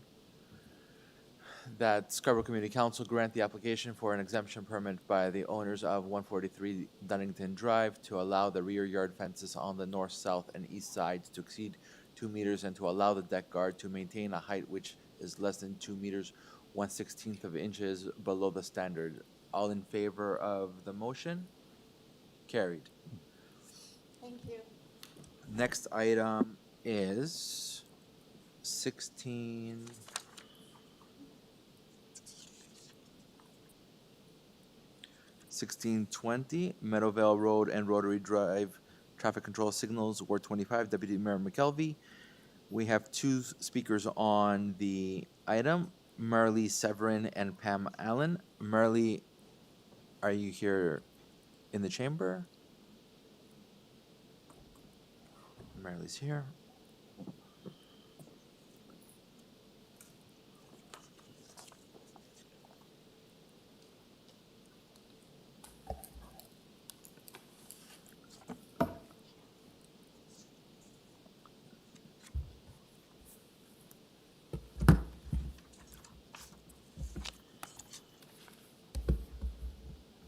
Hi, good day. My name is Merle Severin, representing the community of Ward 25. I'm Merle Severin, and this is Pam Allen. We are concerned about the intersection of Meadowvale and Rotary Drive. Just to give you a brief history, there was work done in August of 2023, and unknown to the residents, there were newly paved concrete that was for the TTC bus commuters to, when they get off the bus, and shortly after it was removed and the garbage bins were left for a couple of months. So I made a request to Councillor McCleave's office, like asking them what's going on, why the bins are there, and if it can be replaced and put back neatly. And within a couple of weeks, the bus stop was gone. So I was like, whoa, what's going on? And on investigating with TTC, we were told that they are eliminating mid-blocks stops. And unfortunately, this highly seniors area was impacted right at the intersection of Rotary and Meadowvale. So going forward now, I just want to say that we were told by TTC in order to have the bus stop reinstated, we need signal lights. So what I want to say is that signal lights would be highly beneficial for both seniors and working residents in the area, as it would speed up and simplify the winter commute, as a lot of this area is about, I would say, 44 years old. So most of the residents in that area are seniors. I've also sent a letter saying that having a signal light in order to reinstate the bus stop is quite compelling, despite the quoting of the rigid adherence to the TTC standard. I am asking to reinstate a bus that was previously in place. And in order for us to get that bus stop back, a signal light would be beneficial, because also in the summer month, there's a lot of traffic on Meadowvale going towards the zoo. I'm not sure if you're familiar with the area, but it can get pretty busy. There's also a school right on Rotary Drive, about 3 houses from that intersection. There's also a school bus stop like 5 days a week. So a signal light would actually make it a lot safer for the school children that come in the area, and also to make it safer for the residents in that area to commute. We also did a test on our own, just walking from the Crescent, because Rotary is a really long crescent that goes as far as at the back of Generation. And it took us about 10 minutes walking, 10 to 15 minutes walking. So I'm thinking in the wintertime, it would be more. And we're told that TTC said that it's reasonable because 400 meters is the required amount that is needed in order to have a bus stop. So they feel that they are making that requirement, but I'm saying that the 2 petitions by residents in the area who felt that a major service was removed from them. Merle, you have 30 seconds left. Oh, okay. So I'm just saying that, it would be good to reinstate this bus stop, because it's really impacting the seniors in that area. And we have about 176 signatures saying that we do need that bus stop back. Thank you. That alone is only on our side, and we didn't have the opposite side as well. If we're going to add the other side, there's going to be more people that are upset about our bus stop being taken away. Thank you. Thank you. Thank you. And And, also, I would like to. Miss, are you Miss Sorry. Pam Allen? Yeah. Pam, you can continue. Can I? Yes, of course. Okay, so we are here today in regards to our bus stop at Rotary Drive and Meadowvale, plus the opposite side. Our community used the Rotary Drive opposite bus stop on a daily basis for over 40 years. Until the Rotary Drive opposite been taken away from us last year without notice. Our community been calling TTC since then. We have 176 signatures done in our community area, and we are sure we can get more signatures from the opposite side as well that are not happy about our bus stop being taken away. For over 40 years, there were no accident or incident in regards to this bus stop being there. As per our seniors and parents with kids, since our bus stop's been taken away, the walk time for this is around 15 to 20 minutes coming from Roscoe Road and Lionhead Trail. Let alone if the seniors were carrying their groceries, which can extend more of their travel time plus during winter. I would like to add about the bus stop at Shepherd's and Echo Park Gate and King Street also. We don't see any lights provided on this street, and yet there's a bus stop provided.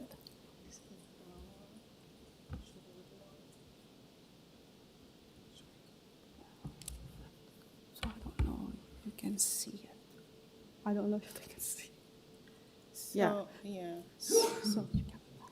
Okay, so I'm just saying that some of the rules are inconsistent because this is a newly developed area and there's a bus stop right there. And the area that we're talking about that had a bus stop, it's removed. So the TTC rules are very much inconsistent where the newly developed areas, there's bus stops there, and the residential areas that are tax-paying citizens for years, they take the bus stop away, which doesn't really make any sense because the rule is not consistent. So I just wanted, there are many examples as we walk around that we saw. There's one also, there's a Home Depot higher up where there's no residential residents living there. There's an asphalt company and another place around there, there's just a bus stop like in nowhere. So with them taking out block stops is it's not consistent, and it's I think the area need to be studied.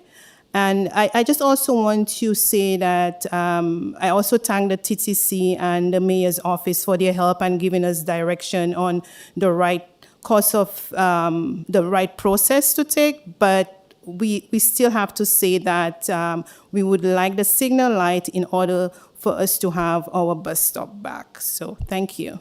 I also would like to add, as per the articles dated August 27, 2024, TTC announcement, as per the article, Mayor Olivia Chow says, and I quote, "People across Toronto need and want more frequent and reliable transit service.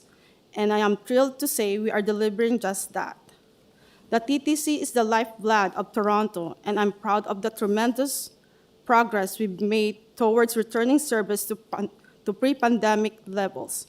We are making record investment to enhance service and safety on the TTC, encouraging millions of riders into the system every day.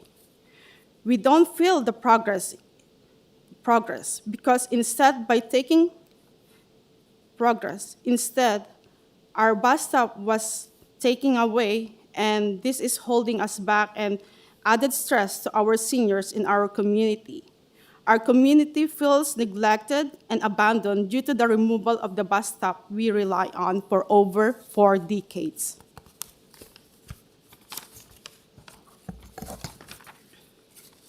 And also, I'm going to read the by our TTC Chair Jamal Mayers. As a board, we are focused on rebuilding the foundations of Toronto transit system and making the system more attractive to all customers. These service increases and improvements are all about getting the basic right for our customers and making stronger connections for communities where there are needed most. As customers' travel patterns stabilize, we can confidently make longer-term changes to the system to address new travel demands that have emerged and evolved from the pandemic. Rather than attracting customers, the removal of our bus stop, which has been a fixture for over 40 years, is discouraging and upsetting our Pam, community. can you wrap up your comments because you've gone over time? I'll give you an extra 30 seconds.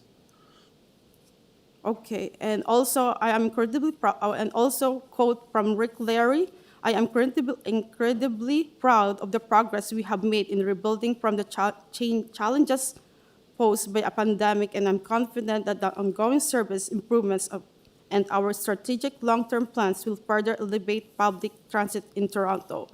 There's no progress when you remove a bus stop that our community has rolled on for over 40 years. Thank you. Thank you, Pam. Any questions to the deputant? Any questions? I just have one question, Pam. When you sent your questions to, I would assume to Deputy Mayor McKelvey, but also to the mayor's office, did you receive an answer, and to TTC? Did you receive a response from TTC about why the bus shelter was removed? It was removed because they said they have some plan to eliminate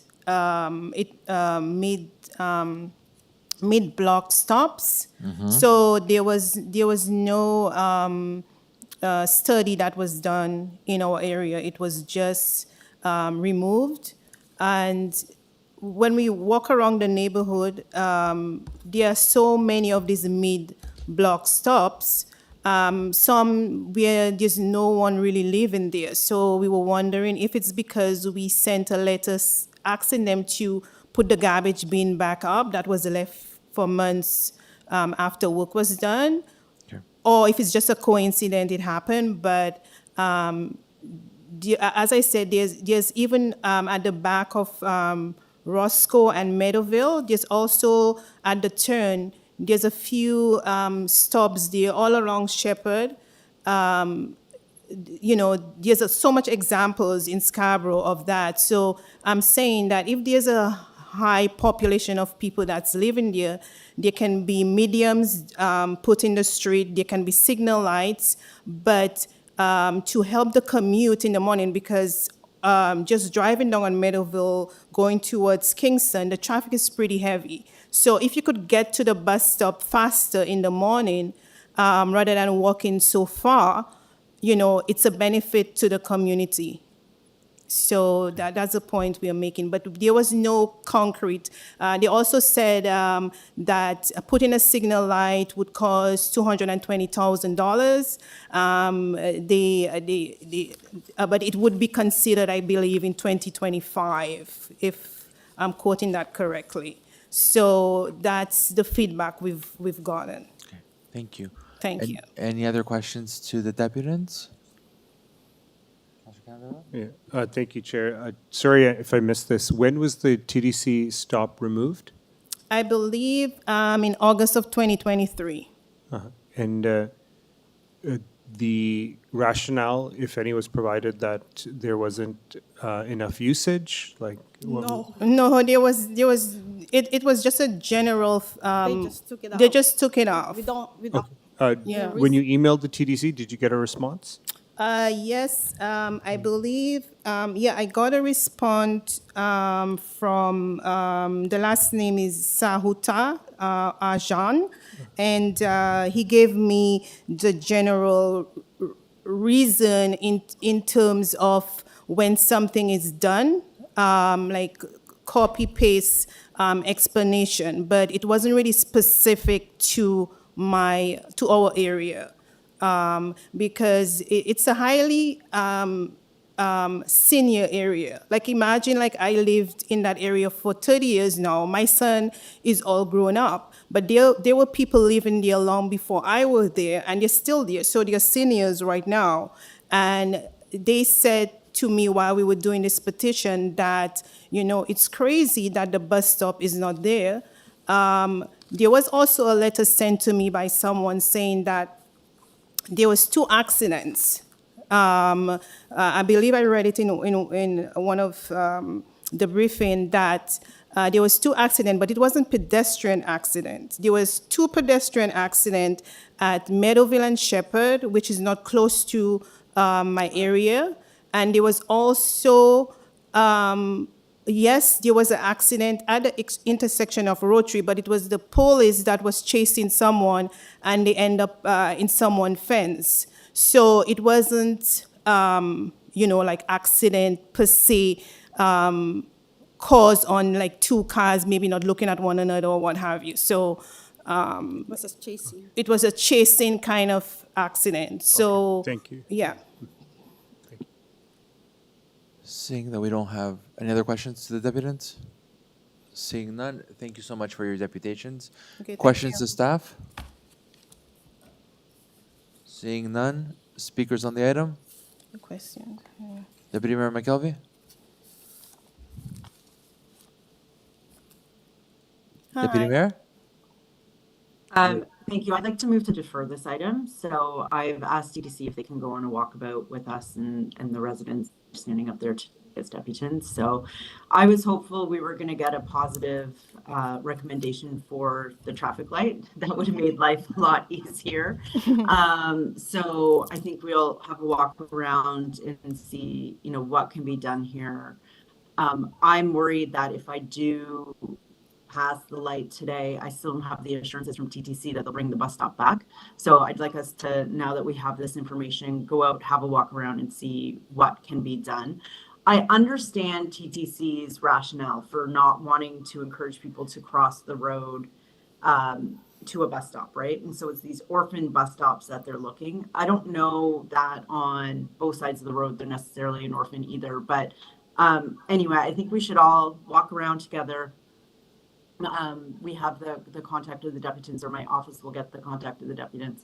Have a walk around with TTC now that we have this information on the warrants. We have the information on how much lights cost, and see if we can find a path forward. So transit is so important to our local residents.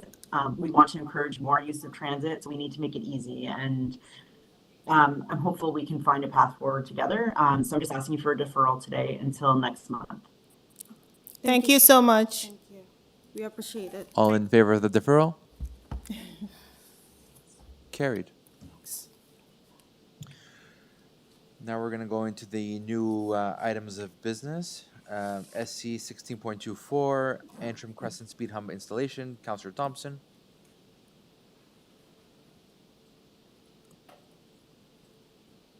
I'd like to move the item. All in favor of moving staff recommendations? All in favor? Carried. SC 16.25, Dundalk Drive Speed Hump installation, Ward 21. Sorry, councillor recommendations. Councillor Thompson. Yeah, not enough. I'd like to move the recommendation. Although, Mr. Chair, to be fair, staff has actually made the recommendations with respect to the speed humps. They have actually put them in place as part of the sketch and drawing. So I'm just, I guess I'm verbalizing what their intentions are in the communications. Thank you, Councillor Thompson. Moving councillor recommendations. Carried. SC 16.26, Glenmorgan Avenue Speed Hump Installation, Ward 21, Councillor Thompson. Ditto, Mr. Chair. I'm moving it as such. All in favor of moving the recommendations? Carried. SC 16. Thank you. 2627.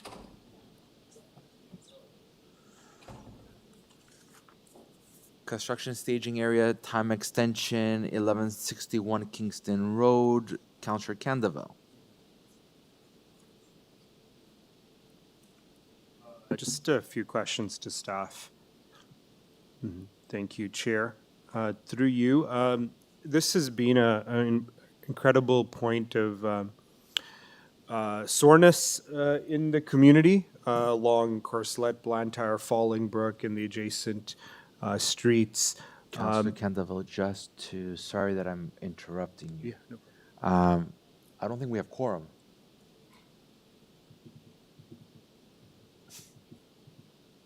Sorry? Is she online?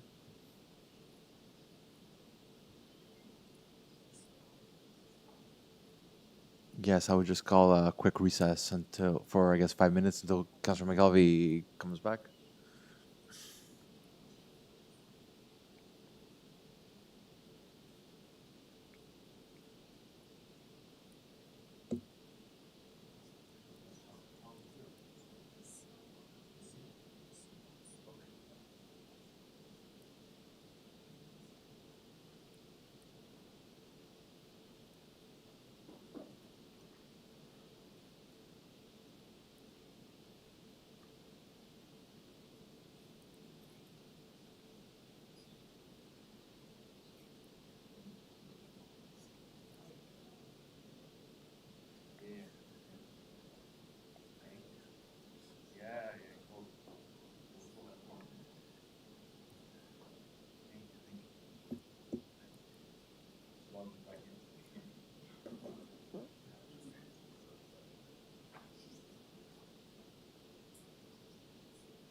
There we go. Councillor Thompson? You can turn on your camera.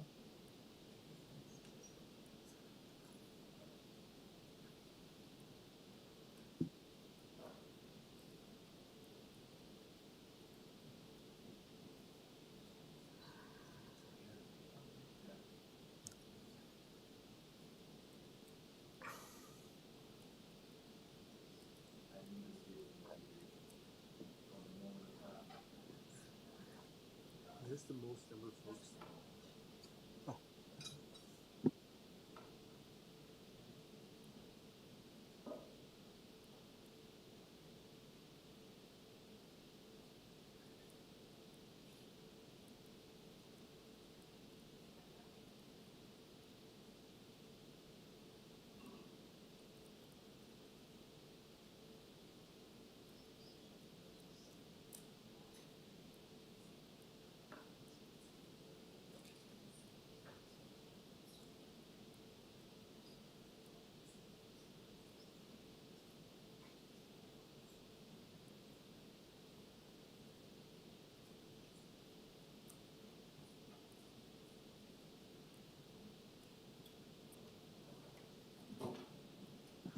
Now we're able to resume. Councillor Candaville, questions to staff?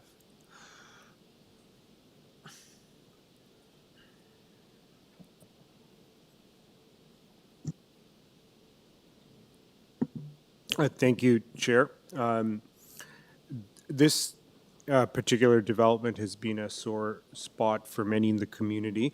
There have been some modifications or mitigations to help ease traffic that have been introduced and are part of this report. Can staff speak to the main portions that have helped improve the flow of traffic in this report? To the Chair, Councillor, we have extended signal timings at Kingston Road and Fallingbrook. And in relations to sightlines that the construction staging created, we worked with the developer to open up sightlines that improved the northbound to westbound left. The signal timings, what has changed that has permitted better traffic flow along Kingston? There was time added to the eastbound movement, Councillor. Sorry to interrupt, but approximately how long?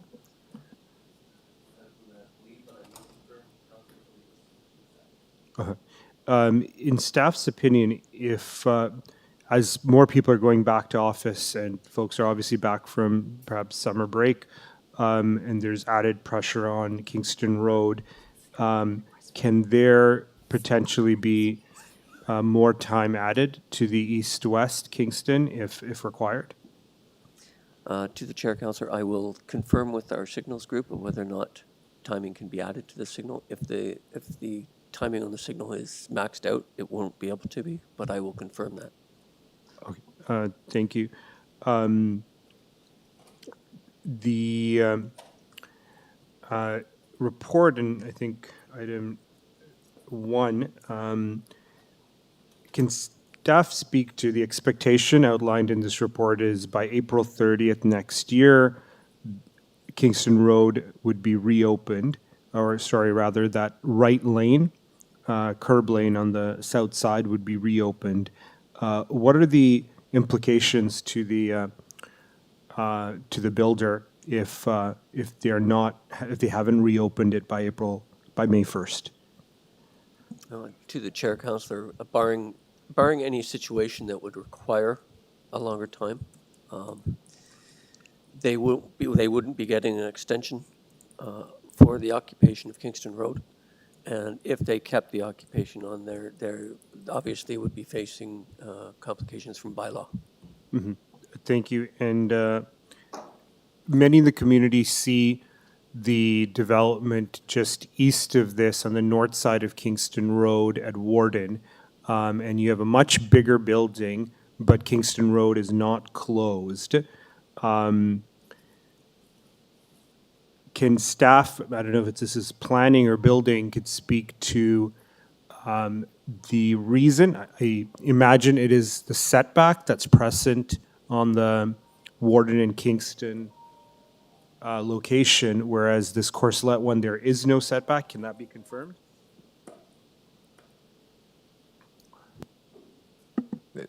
Councillor, I believe you're referring to the Manderley project at Warden and Kingston. The construction opportunities there, both with setbacks, but also, I believe, lands. It's a bigger site, and it's constructed a little differently, which could be why they did not choose to ask the city to close a lane on Kingston Road.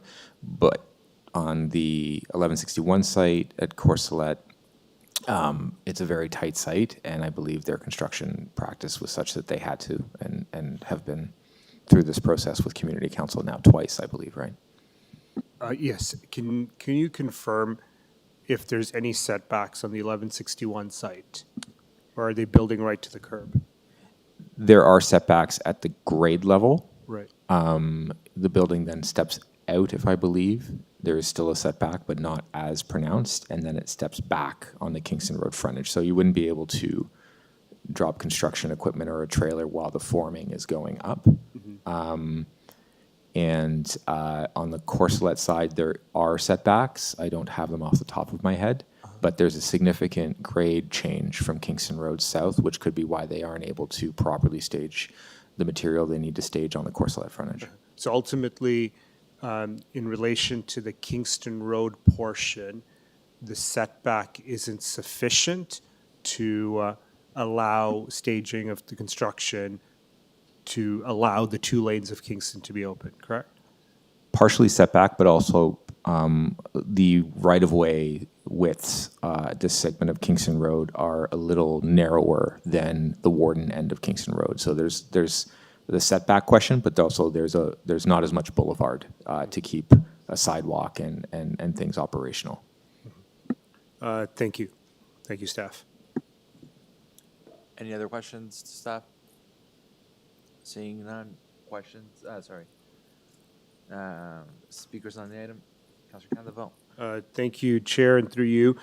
This has been a great learning experience for my office and I dealing with this scenario. Of course, some of these decisions that have impacted the staging were prior to our office coming into the role.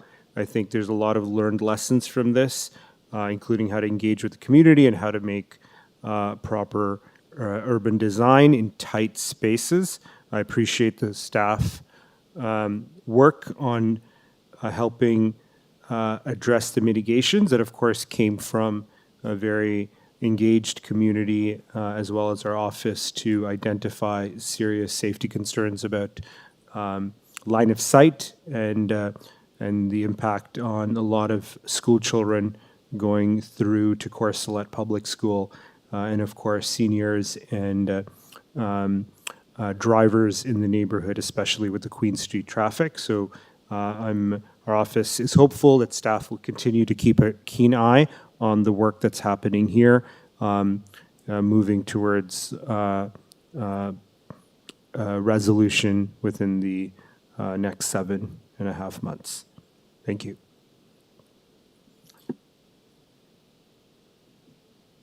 Would you like to move the item? All in favor of moving the item? Carried. I guess our last item is SC 16.28, accessible loading zone, Arden Crescent. Councillor Candeval. Yes, I'd like to thank staff for working diligently in a short period to have this prepared for this motion. This will tremendously benefit a child differently abled with acute challenges to access mobility vehicles. And we've had challenges from people who've been parking in front, blocking the area. So having a designated accessible loading zone will be very helpful to this young girl and her family. Thank you. Moving the item? Yeah. All in favor? Carried. And that was our last item.